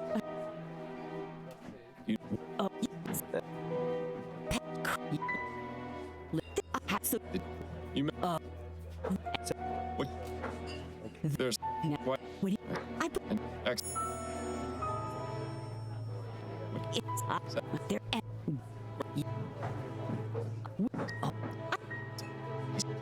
There. Have you? But I can. Okay. Go talk to Cormac. Oh wait, gotta look at the grate first. Yesterday's rain. Is it? Is it just me? If there is. This scene allowed me to push myself a bit. It was the first time I ever did a rotoscoped animation in a close-up that would take up most of the screen. I knew I didn't want to just have the gun magically float out of the drain. Rather, I felt it would be more rewarding to see Miles actually reach in and pull it out. So I filled up my kitchen sink with water and placed a can opener at the bottom to stand in for the gun, then placed my phone on a tripod and filmed myself reaching in and picking up the can I'm so surprised at how much he uses rotoscoping. I was pleased with the rotoscoping. result, which gave me the confidence to try Which is doing rad. I love full-screen rotoscoping. rotoscoped animations for more cinematic cutscenes, which I've fully embraced on my next project. But I'll talk about that in more detail in that game's commentary track. Can't wait. I kept meaning to, at some point, do an out-of-this-world playthrough, because I love that game, and it is an awesome example of rotoscoping, but I've just never had a place for it to fit in. I still have not played that. Oh, it's really... I mean, This it's is what it's come to, eh? Braving this just... It's an action platformer, but also a little bit of adventure game elements in there. Right. You build a good relationship with this rad giant alien that you can't speak to.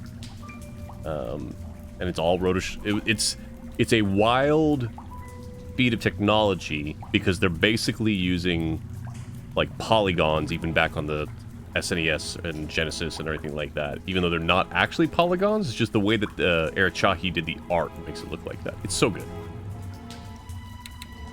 Yeah, it always appealed to me a lot. I just, I think like those, like cinematic platformers in general kind of like feel a little intimidating to me, I think. Yeah, Puzzlex, Flashback is great, but it's also hard as balls, even by today's standards. And like, I would probably be okay with it, but I don't know that I would recommend it. And I would only be okay with it because I played through it multiple times over the years. Like, for someone, so robotspacer is saying that action platformers or narrative platformers are intimidating. I probably would not recommend Flashback. Out of this world, absolutely. Another mysterious. Maybe Prince of Persia, the original. Puzzle, have you seen Father World? Accent, And the characters dropping of a link in Cormac, chat. Tom, and Darius are prime examples of the wide variety of not only Vespuccian, but also Old World accents. They also happen to be three of my favorite characters because of how quirky they all are. It's very Cormac, cool. played by Andy Manjuk, was written with this sort of Cockney accent in mind. His eccentricity with regards to anthropomorphizing his tools and machines was a lot of fun to incorporate. Poor Andy had a tough time not slipping into a pirate accent, as you can hear in the bloopers. Darius was meant to be a more mellow, relaxed character, but Jason Simon gave him a sort of blend of Irish and Scottish, which I thought worked extremely well for him. Finally, the inimitable Abe Goldfarb brought Tom Puffin to life, giving him a hilarious Colonel Sanders-esque southern twang. Again, I didn't have a clear idea of what the character should sound like, and often this is something yes, I've seen this. Which yes. is why allowing voice actors I've only to ever play seen around it and improvise non-translated. is so important to bringing a new layer of characters. Yeah, it's a Korean DOS game. Yep. Another cinematic platformer, and game dev Jeff recently translated it to English. This is a point-and-click adventure That's awesome. game, although sewers I think it was made like the At dev any rate, was like this such a background huge was fan another of one this I world. enjoyed drawing quite a bit. In addition to all the pipes and weird machinery, including the subtle effects like the water ripples and the light reflecting on the ceiling, was a really satisfying way to tie the scene together. I did a bit of research into the Victorian-era sewers of London, and found that people would actually take tours of them. It also helped me learn about the typical clothes sewer workers wore, which helped with the design of Cormac.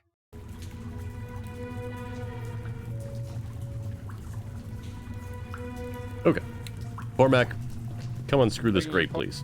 My name.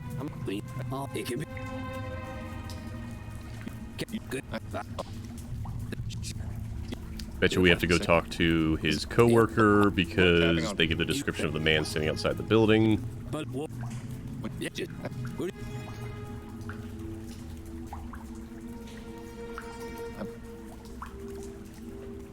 This is that.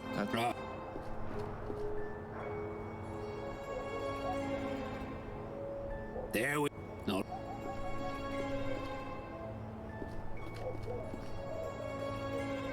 Detective work is a dirty job. I really hope there's something down there. Ugh.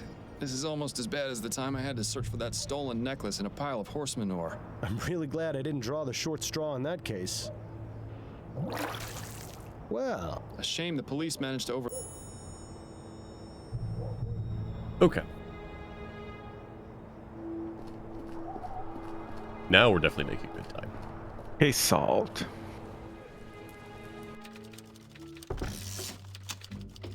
I was beginning to wonder. Well,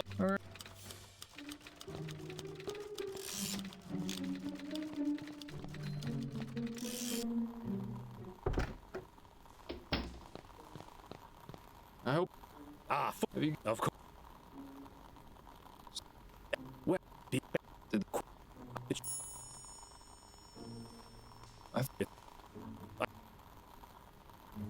right. Oh, we asked anyone about the election? There was We an have. election? I think our friend. I'll be going now, Ed. And remember, not everyone gets to leave. The barmaid basically said she didn't care. We asked the person who hired us what she thought of the election, and she had been thinking about it. Can we talk? Certainly. That was one hell of an election, wasn't it? That it was. I don't know how he managed it, but I'm glad Leroy won. I can't say I agree, but I'm not really surprised. Leroy may have started as something of a dark horse, but his campaign had been gaining a lot of steam leading up to the election. Pun not intended. Yes, well, it's the Steam Tech issue that clinched it. When something like the Ligeia happens, people start to wake up and wonder if we really want contraptions like that in our lives. You have to admit, he was playing up on people's fears. Not exactly the most... Fordham, since when have politics ever been honorable? That's fair.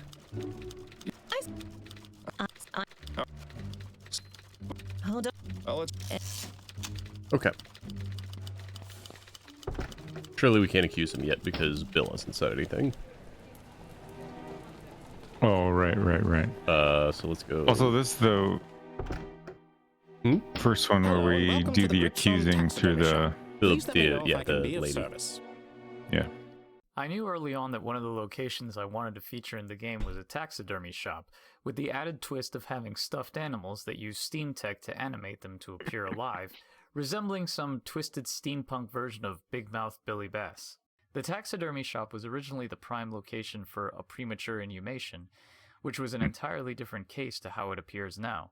The Madame Dupre case was originally titled Madame Dupre's Unplanned Outing. The plot of the case centered around a man who was arrested and held in jail, but who had claimed to have buried someone alive. He used this as leverage. Let him go free, and he would reveal the location. Miles would have been brought in to locate the buried person. On paper, this sounded intriguing. A race against the clock, figuring out how to get information from an unreliable witness, live burial, but I couldn't figure out a way to implement the mechanic of the ticking clock without resorting to a timer. I thought about using a system where every action performed made the timer go down, but I couldn't devise a way to make it seem that is the fun answer to rather it. than just plain mean. Also, I planned to include a twist that was a bit of a nod to Poe. The victim of the live burial was, in fact, a stuffed orangutan. The arrested criminal would have worked at the taxidermy shop, and you would have had to come here to get leads into his personal life. Again, a good twist in a short story, but for an interactive narrative, it didn't work. Once you knew the twist, there was no incentive to replay. Not only that, but the case had no actual satisfying conclusion. Even if you had discovered the truth, it would have all seemed a waste of time. So I scrapped the whole thing and repurposed the taxidermy shop as Ronan's place of work in Case 4. I was going to say, you just do it like Colossal Cave. You run out of time, and every scene that's loaded. The Gripsholm Taxidermy Shop is so named in honor of the Gripsholm lion. If you're not familiar with the Gripsholm lion, allow me to enlighten you. There's a castle in Sweden, Gripsholm Castle, which has become infamous for a stuffed lion. The lion was presented to King Frederick I in 1731 and was kept in a cage. When it died, it was stuffed and mounted, which is fairly unremarkable, except for the fact that the taxidermist and museum keepers had never seen a lion before. As a result, the lion is anatomically incorrect. Of particular note is its face, which looks absolutely ridiculous. Seriously, look it up. Anyway, I thought it would be fun to include it in this taxidermy shop, so there's its head over the door. Okay. I would...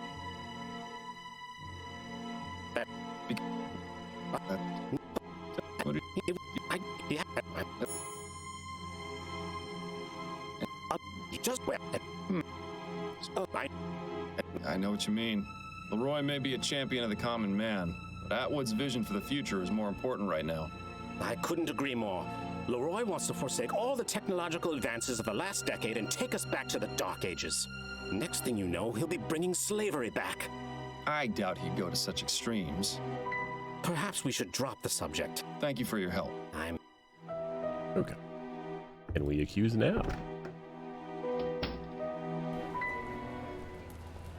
Wrong place. We didn't get the Bill commentary. Yeah. We'll see, though. Nothing new to ask her about. Nope. Okay.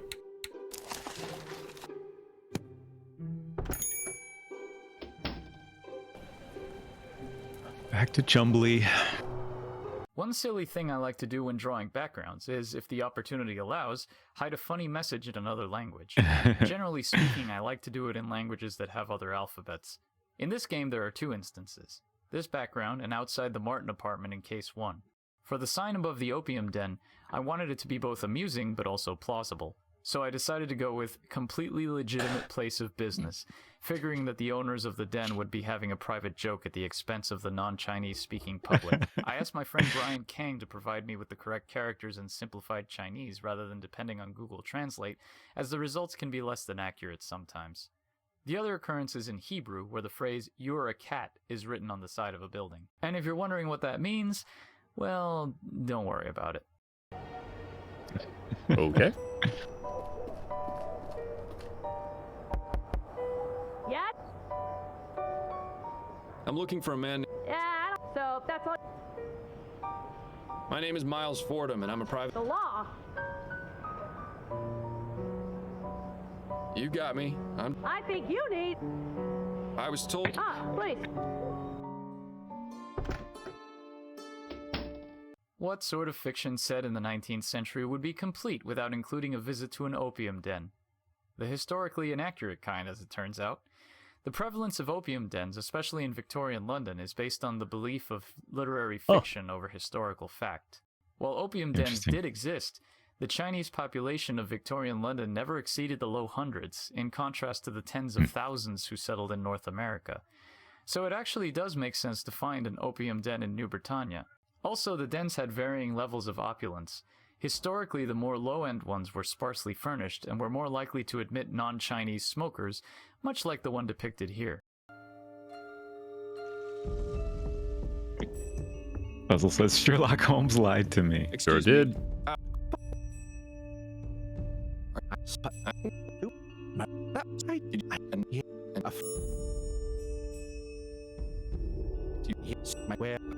Have you told you?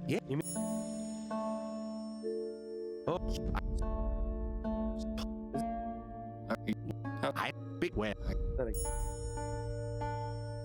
Goodbye. Good.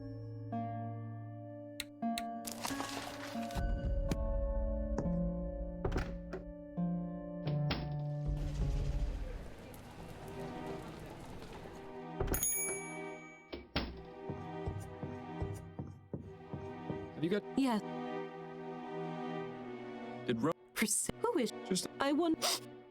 Those are all the. All right. Ooh.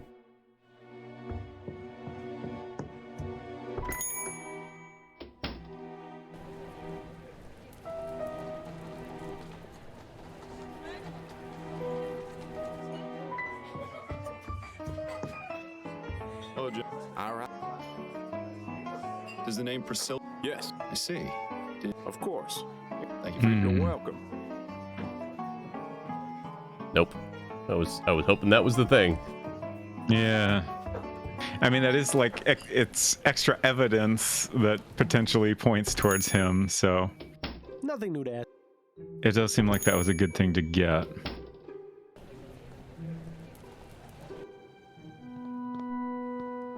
Wait. Nope, don't go. All right, well. No.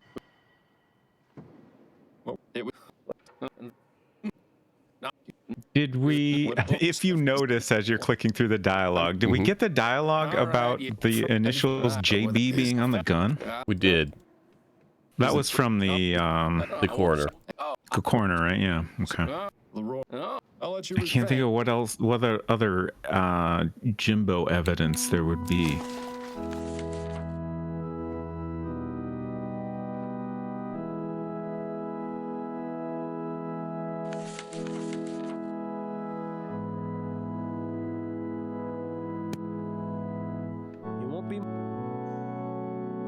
Oh, I did it again.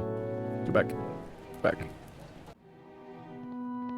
In this scene, Singing Tom plays a chorale arrangement of an old English drinking song called Down Among the Dead Men, with an added challenge. He plays it badly. I had to figure out a way to produce a believably horrible performance, so I did it the only way I know how. I played it myself. I stayed up until 2 a.m., took off my glasses, and sight-read it hunched over my MIDI keyboard months after I had first written the arrangement. It is the worst performance that I've ever given, but in context, maybe it's my best.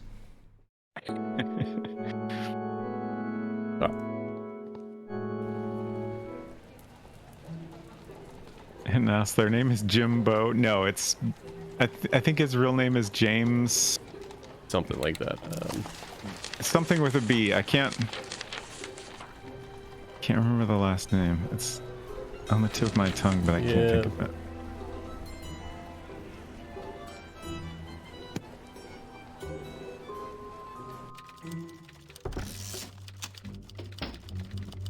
Can we? Sir. Oh, have we not learned I don't. what his full name is? I believe. Is that the thing we're missing? All Maybe? right. Thanks. Did we get that from doing this? I don't think correctly. So. I think that's how you get, what's his face, the Cooper. Yeah. He won't have. Nope.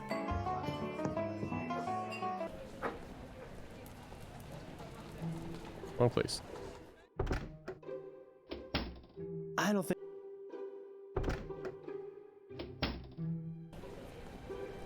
Here. I think it'd be easier to fuck everything up. I don't know how we're going to fuck up the final case, or if it's even possible. I don't remember us ever getting an alternative. Moment. Right. Right? Because getting it wrong would us be thrown in jail. I want. What was he? Yeah. And that. Yeah. Do you know it? Frankly, Thanks. Miles, have you There ever we go. noticed that this Jimbo fellow fits the description of the man loitering outside the taxidermy shop? The barmaid told us she saw someone matching that description at the Raven on election night. Not only that, Priscilla just so happens to be the name of the ship Jimbo works on. And the pistol used to murder Ronan has the initials JB etched on it. It could be a coincidence, but I think it's quite reasonable to consider him as a suspect. Case closed.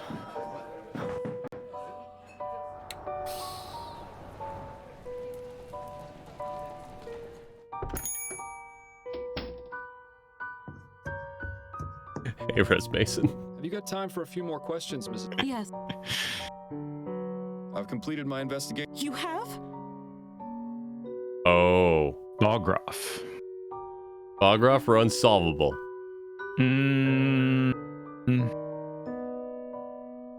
I do. This might be our last chance to do Unsolvable, right? I think we better do it. Oh, you're gonna save? Yep. Have you got time for? Okay. I'm afraid I don't know. What? I had some leads, but I botched things. I wasn't able to follow through. I'm sorry. Well, some detective you turned out to be. I can't understand why you were so highly recommended. Again, I'm truly sorry, Mrs. Morgan. Perhaps I can... No, that's quite enough. I don't need you to grovel. Just go away. Good day to you, Mrs. Morgan. Declared a case unsolvable. You know, Miles, I've been coming in here a lot lately. I'm going to reload just to to get you. Quite this glum.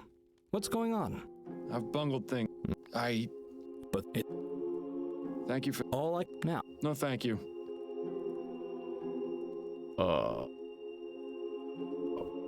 My friend doesn't... Fair enough. Hate it. Don't like it.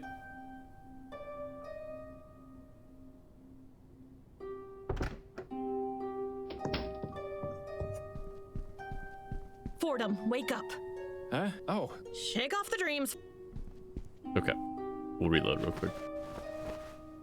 I actually wonder if we can go talk to Addie and still fuck it up. I was wondering that too. Here.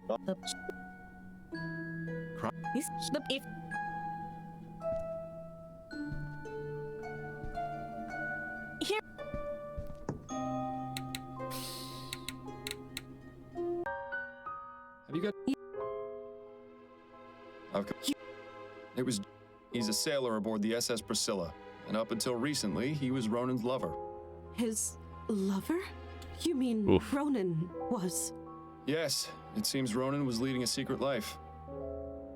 So why did he do it? Why did Jimbo kill Ronan? I believe it was a crime of passion, Mrs. Morgan. Ronan believed Jimbo had been seeing someone else. It was quite possible that they had a heated argument which went very wrong, and Ronan wound up dead. And what about the clothes he was wearing? Or why he was in Chumley in the first place? I'm afraid those are questions I cannot answer, Mrs. Morgan. However, I have sufficient evidence to place Jimbo at the scene of the crime. Well, I suppose that's good enough then. So what happens now? Now I'll inform Miss Upton of my findings, and she'll send an officer along to arrest Mr. Bogroff. From there, justice will be served accordingly. I see. Thank you. No, for Rose your Mason, that's a help, great Mr. hat. Fordham. Whether it's a great Beg your hat for her is a pardon, different folks, matter. but I'm looking for a James Bogroff, also known as Jimbo. That's me, officer. Mr. Bogroff, I'm placing you under arrest for the murder of Ronan Lespay. What? But I didn't... I suggest you remain silent until we get to the station for your questioning. Now come along, we haven't got all day. Sorry, Jimbo. You know what's... But it... Thank you for the. Let's see if we can do this badly. I should go and see how my. Who?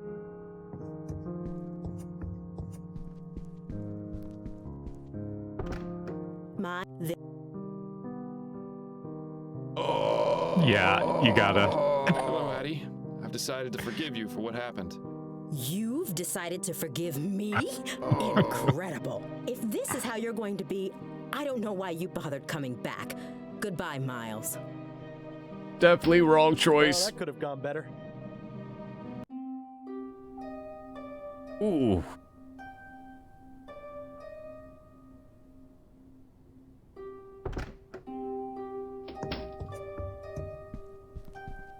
Fordham, wake up. Oh.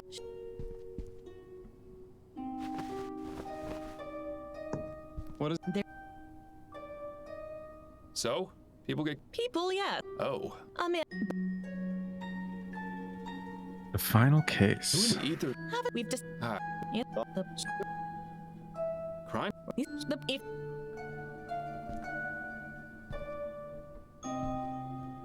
Here.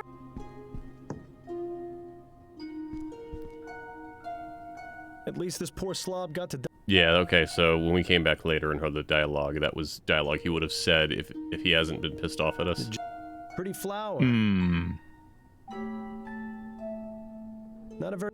The flower certainly... You have to wonder... Must... That flower adds a... Interesting. A single flower... Who... Upton? About?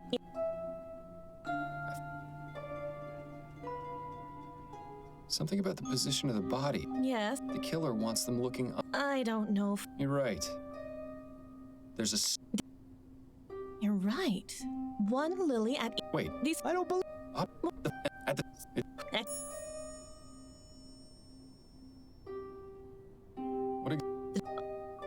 What? For anyone that is coming in late, we are speeding through all these cases to make only the wrong decisions, as well as listen to the commentary along the way. So, apologies for not letting them say anything more than half a sound. Right. I think I have enough information Odd. Chief Snelling? Uh-oh. Can we get ourselves thrown in? We need to talk. Chief Snelling, aren't you supposed to be out trying to catch the Justice Killer? Appropriate that you should bring that up. Those are... And what's it... Oh, the newspaper. I knew it. I told Upton it was wrong to take those sketches. Fordham. So you have. I never... But do you... No. As I thought. Constant. But... I should add, but as... Do you have any... I didn't want to get involved. It was Upton who started. What? Wow, Miles. I knew you could go low. I never thought you'd go that low. I feel bad. And everybody's gonna hate us. I don't know what convinced you to aid this charlatan. Yes. I think I have. Miles Fordham, I'm placing you under arrest. Oh, we actually can get thrown in prison. Congratulations. You got the Miles Goes to Jail ending. In Shardlight, there were multiple endings, but they boiled down to a single dialogue choice at the end. Since Lamplight City was all about choices and consequences, I knew I wanted to have multiple endings, but I wanted you to have to work for them. Also, when I play games that allow you to have varying levels of success, I generally like to try going for the best outcome first, then going back and replaying as a jerk if the game allows, or just try and screw up as much as possible. It's especially rewarding when there's a significant change based on playstyle, and I knew I wanted to incorporate that into Lamplight City. You get here either by failing to convince Snelling, or going to the wrong Redite's house during the course of your investigation. Also, depending on your relationship status, Adelaide or Upton will visit you, unless they're both mad at you, in which case nobody will come. Miles Fordham in my jail. I have to admit, I always had a feeling this day would come. Fantastic. And here I thought Riverview was the worst place we could end up. Maybe if the police ever grow a brain between them, they'll catch the Justice Killer and you two can be neighbors. In the meantime, you get to spend your days chatting with Giles. Lucky you. Excellent job burning all your bridges, by the way. Who needs visitors in jail? Shut up, Bill. Hey, keep quiet over there. You're interrupting my midday meditation. When Francisco and I were discussing what to do with the end credits music, one thing was certain. We wanted to do a choir cover of the English drinking song Down Among the Dead Men with his adapted lyrics. While we eventually landed on the full orchestra arrangement, initially I wanted to do the piece in a serene, major mode chorale style to reference the arrangement I wrote for Singing Tom in St. Denis's Cathedral, but the mood didn't quite feel right even with the lyrics. My next line of thinking was, hey, maybe it just needs to be in minor mode. And that didn't do it either. Now the problem was the choir just felt too small. Then I added the orchestra, but now another problem. When placed after concluding the game's long, intricate story, it didn't feel like it did Lamplight City justice. Long story short, I ended up interweaving over a dozen references to other pieces on the soundtrack with the song Down Among the Dead Men. Oh, that's cool. And to take it even a step further, we recorded remotely with a choir folklore guild from San Diego. So it was honestly a lot of work to put this together, but I think it was worth it.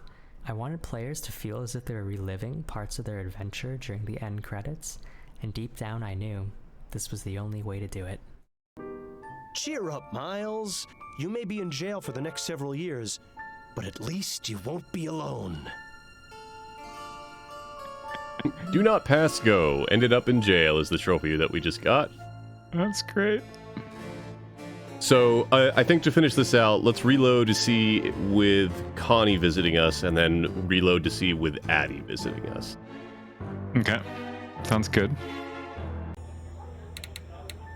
I think technically easiest would be Addie first, so let's do that. Have you got time? Yeah. I've completed. You. It was. So. Oh, we never got a chance to look at the paper, and that's too bad. From there, justice will be served accordingly. We can do that before I look at the Begging your pardon, folks, pictures. but I'm looking for a James Bogroff. That's me. What? Before I look at the sketches, basically. What's? But it. Thank you for the.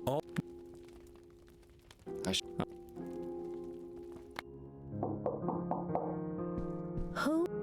Man, I can't believe that option is an actual option. It's just... I'm surprised she did not slam the door in our face. Addie, it's so good to see you. Well, would you... Very...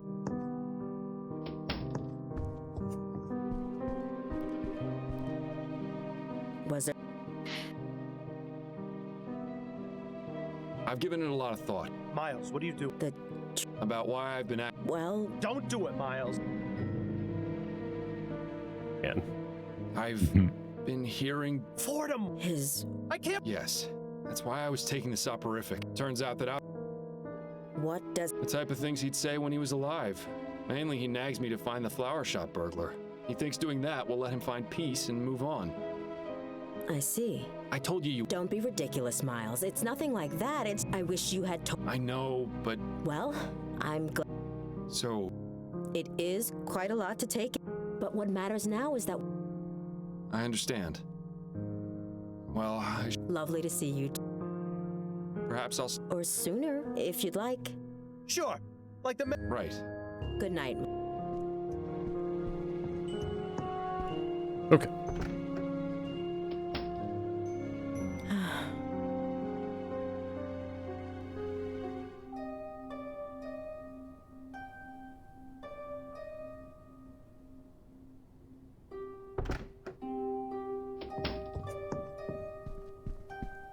Fordham. Oh.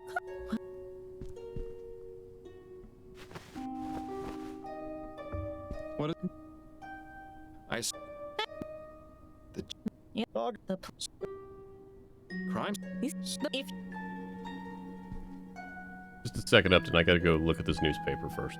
Here are the... Nice.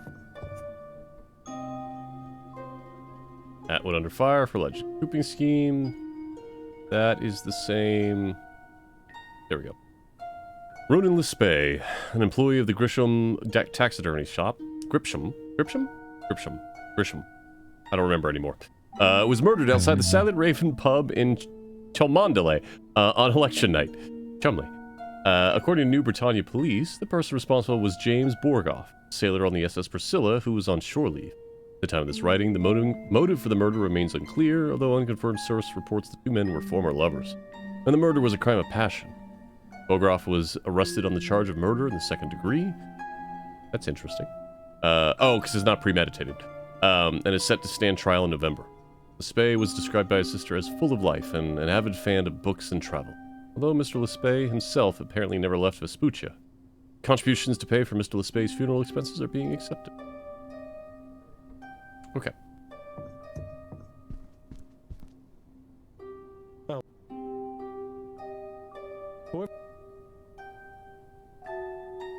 I'm really bored. Oh, what? Upton? Yeah. How in the... You're right. Wait, it's... What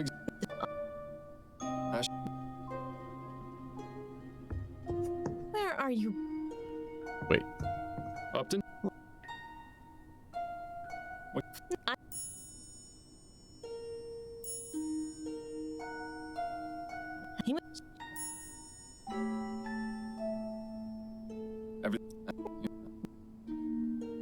Right. Okay. Odd. Chief's Upton.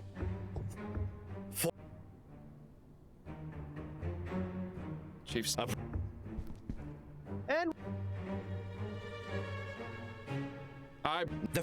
and up because I wait. Up. It's all out of. And the are you Fine. I'll give sounds and don't get any. Oh damn! Come now. I messed it up. We got thrown in jail 6-7.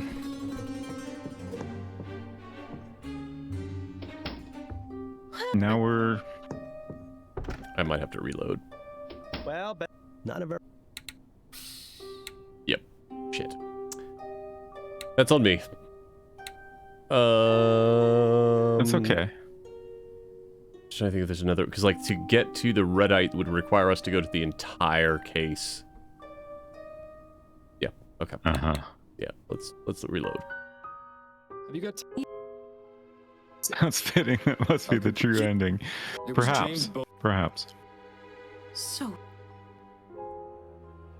We're currently trying to get the same ending, but someone actually visiting us with in prison. Addie not mad at us, so she comes to visit us in jail. Thank you.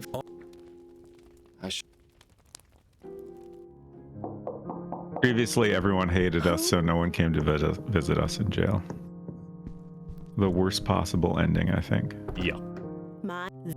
Yeah. Previously, we chose this option, which is a bad option.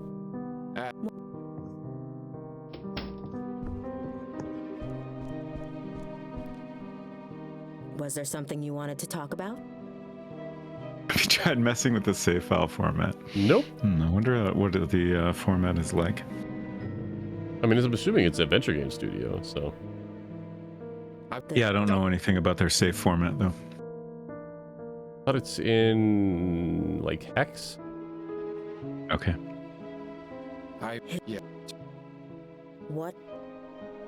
I see. So. I understand. Well, perhaps. Good. Yeah, when figuring out save formats in GDevelop, so you can create save files if it's on a desktop OS, Windows, Mac OS, or Linux. If it's a mobile OS or web, you can't create files. You actually cannot even open up a file dialog on those versions because Electron doesn't support that. At least not in the way that you would want to. So, like, there kept being a request. You look terrible. Is everything I used to be a moderator in their Just Discord. had I some stepped trouble down because sleeping. I didn't have More enough than time, usual. and I felt like I was having to be. hope you've rested If you know me, I don't because like I've got something necessarily very being blunt important to in a show lot of cases, and I had to put my foot down a lot on the Discord, and I'm like, this is just too much stress. So still active in that community, still love that community and the folks that are in there. I still try to help out where I can. But one of the main requests was like, hey, I don't want people going in and editing their save and cheating. Like, you're never going to really be able to stop that. Cheat engine is a thing. And if people are really determined, they're going to figure it out. But let me see if I can figure out some easy way of encryption for you. Interesting. So what I ended up doing, just did like the most basic form of encryption. I made an extension that lets you take any string and rotate it 13 characters. And so what they do is when you go to do your save game, you store all your variables in an expression that I made for rotate 13, and then when you load it, you rotate it 13 again. And that was enough to make the folks happy. So I'm like, all right, here you go. It's an official thing in the extensions now. It got approved and all that. It's a shot in the dark. Again, you're not really going to stop someone, but if someone doesn't know Rot 13, there you go. It's an extra step, right? Right. And so that's fine. Riz Mason said, I've had reason to inspect the save file format of World Builder games recently and must say they're pretty obfuscated. That's interesting. I haven't actually looked at that myself. Oh.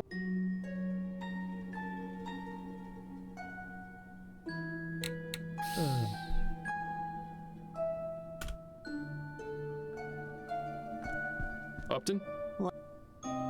Sure is plain text with extra steps, 6, 7.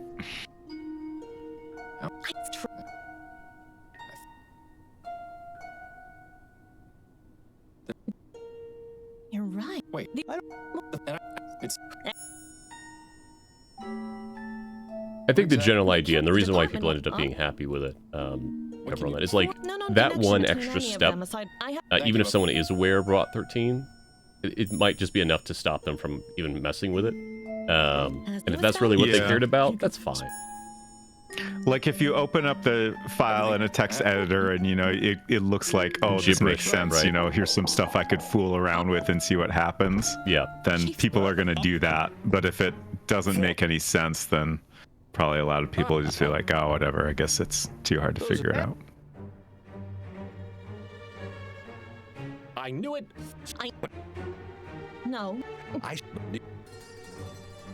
didn't want to. Wow. Pathetic. Yeah. Go directly to prison. Congratulations. You get. Fantastic. Maybe in the. May I help you with something, young lady? Yes, I'm here to see my husband, Miles Fordham.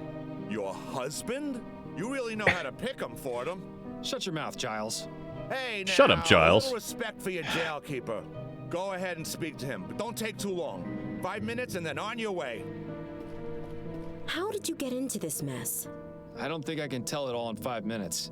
I was trying to catch the man who caused Bill's death, and I ran out of time. How long are they going to keep you here? I don't know, but I have a feeling it might be a very long time. Well, you didn't commit any crimes, though. Get you out of here. Time's up. On your way, ma'am. Don't give up, Miles. No, it's not 5 minutes. I love you too, Addie. It's not a minute. Poor Adelaide. She means well, but she won't be able to do a thing. When Francisco and I, we literally, like, the most thing that we did was cheer up, provide Miles. tips You to the may be in police. jail for the next several years, but at least you won't be alone. Okay.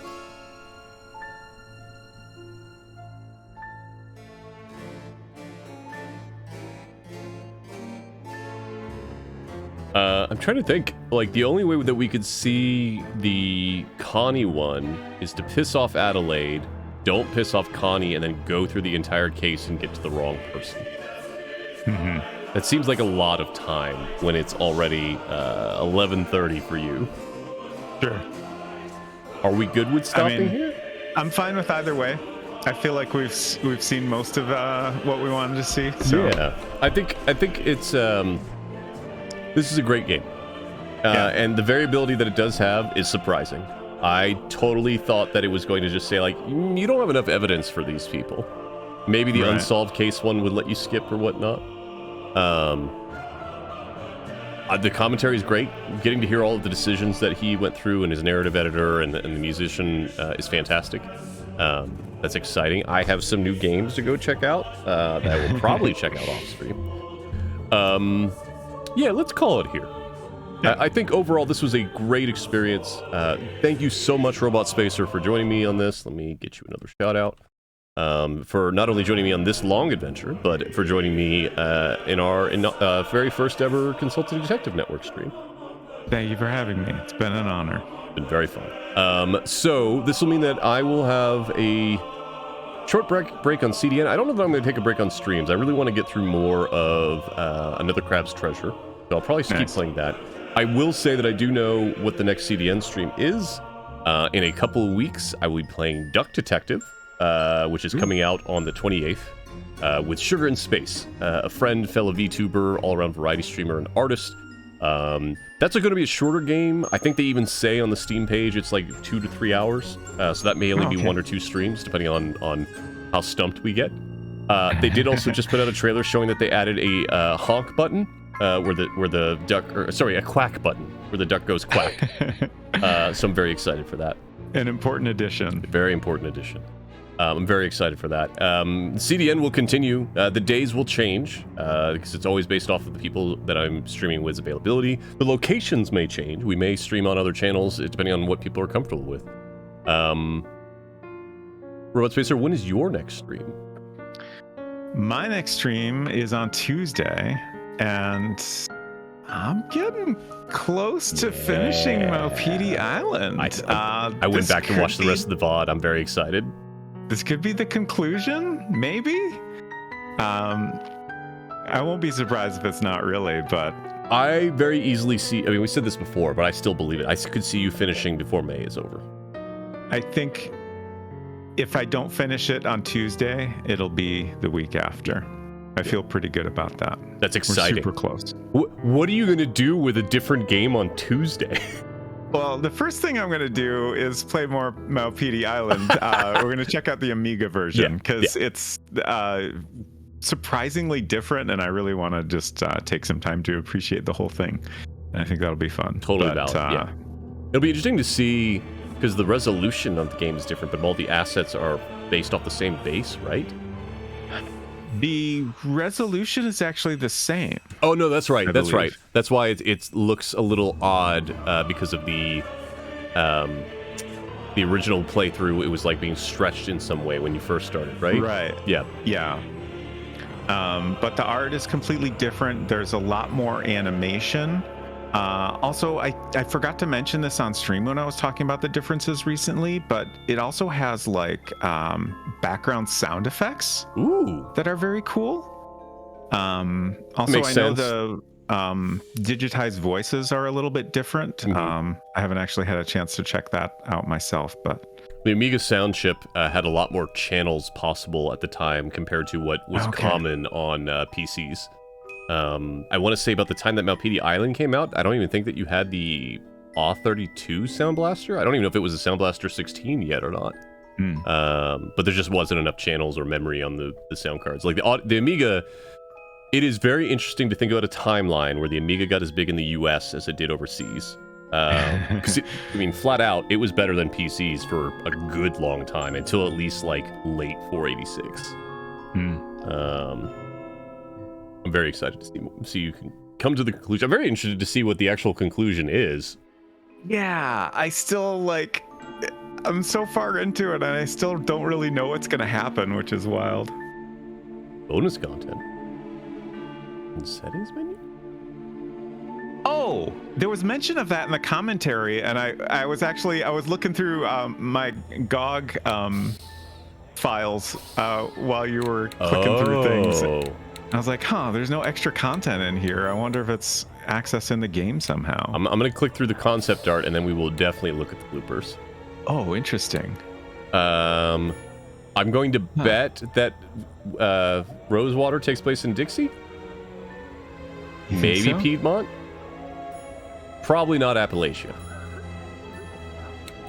If it is Appalachia, I hope that they got a hold of Decaf Jedi for Infinite. I would guess either Piedmont or Western Vespuccia. Maybe, yeah. Or I could see Rotterdam. Yeah. Oh, these are great. As someone who cannot art in any form, seeing like robotspacer streams or seeing stuff like this where people get from A to B to C is always amazing. Yeah. Why is that one dead? That's interesting. Commandele. They're all great. These are all great. Oh, I don't think we saw that in the game anywhere. That's fantastic. We definitely did not see this anywhere. The bar? Huh.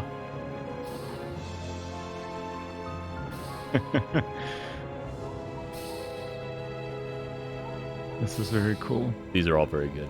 Spooky house. This is one that he said might be a thing later. Because this was originally going to be, what is it, Dupre's house. These are all great. These are great.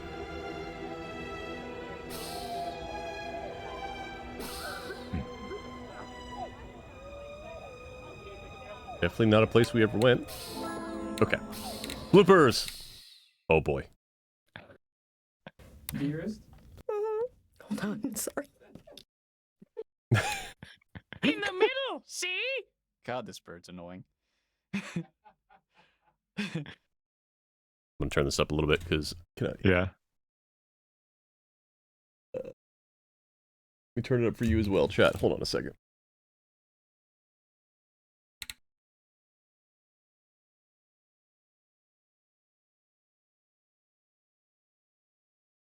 Oops. Wait, come back. The only hotel that comes to mind is the Ballston Arms in Jesus Christ. But all the victims have been men in Chumsky. Chumley! Chumsky! Shut up! Chumley. That is my new least favorite word. But all the victims have been men in Damn it. Chumley. A woman in the Chumley.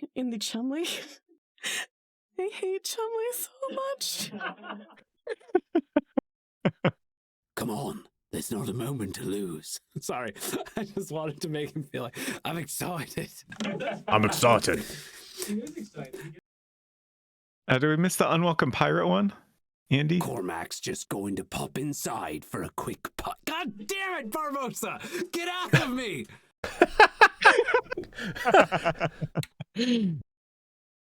How can you tell the difference between an alligator and a crocodile?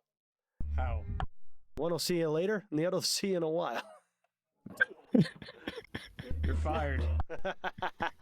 You're gonna retell that joke, though. I am. You know you are. Mr. Fordham, you mentioned you valued discretion. I ask you to please exercise some now. But clearly the drummer next door doesn't value discretion. Speaking of discretion, a drum set. That's awesome. Hello, madam. My name's Files Mortem, and I'm a irate investigator. Sorry, hold on 2 seconds here. Pretty soon it'll be debutante. I hate Gascon Grand Dames. It's okay. It's all in my brain. Okay. Can we do that whole thing again? Sure. Is that right, the way you want it, or is it stupid? That's the way I do it. It's fantastic. Okay. It's nowhere near stupid. Okay. All right. Uh-huh. She's the LeBron James of the prostitutes. Got it. Cool. Okay. These are great. Who knows? Maybe someday I'll have me hand back. It's like a pirate. Have me hand back. Have me hand. Hey, matey. No more. Hello. I am Guy Dumas, the female servant at the Dupré Manor. let's go with that. So this is a case for Monsieur Pig. It was you, Guy Dumas. No, it didn't occur to me that the cake and that. I can't make any of that out. That had to be the most difficult thing I've ever done. like I just don't even know what happened.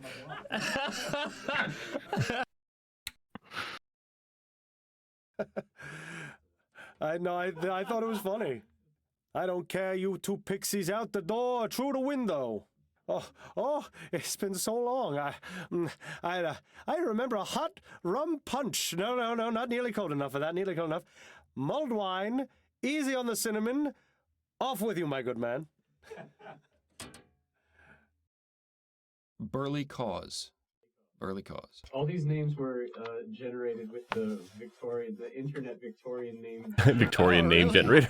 That's awesome. Okay. It's already had a negative effect on your performance.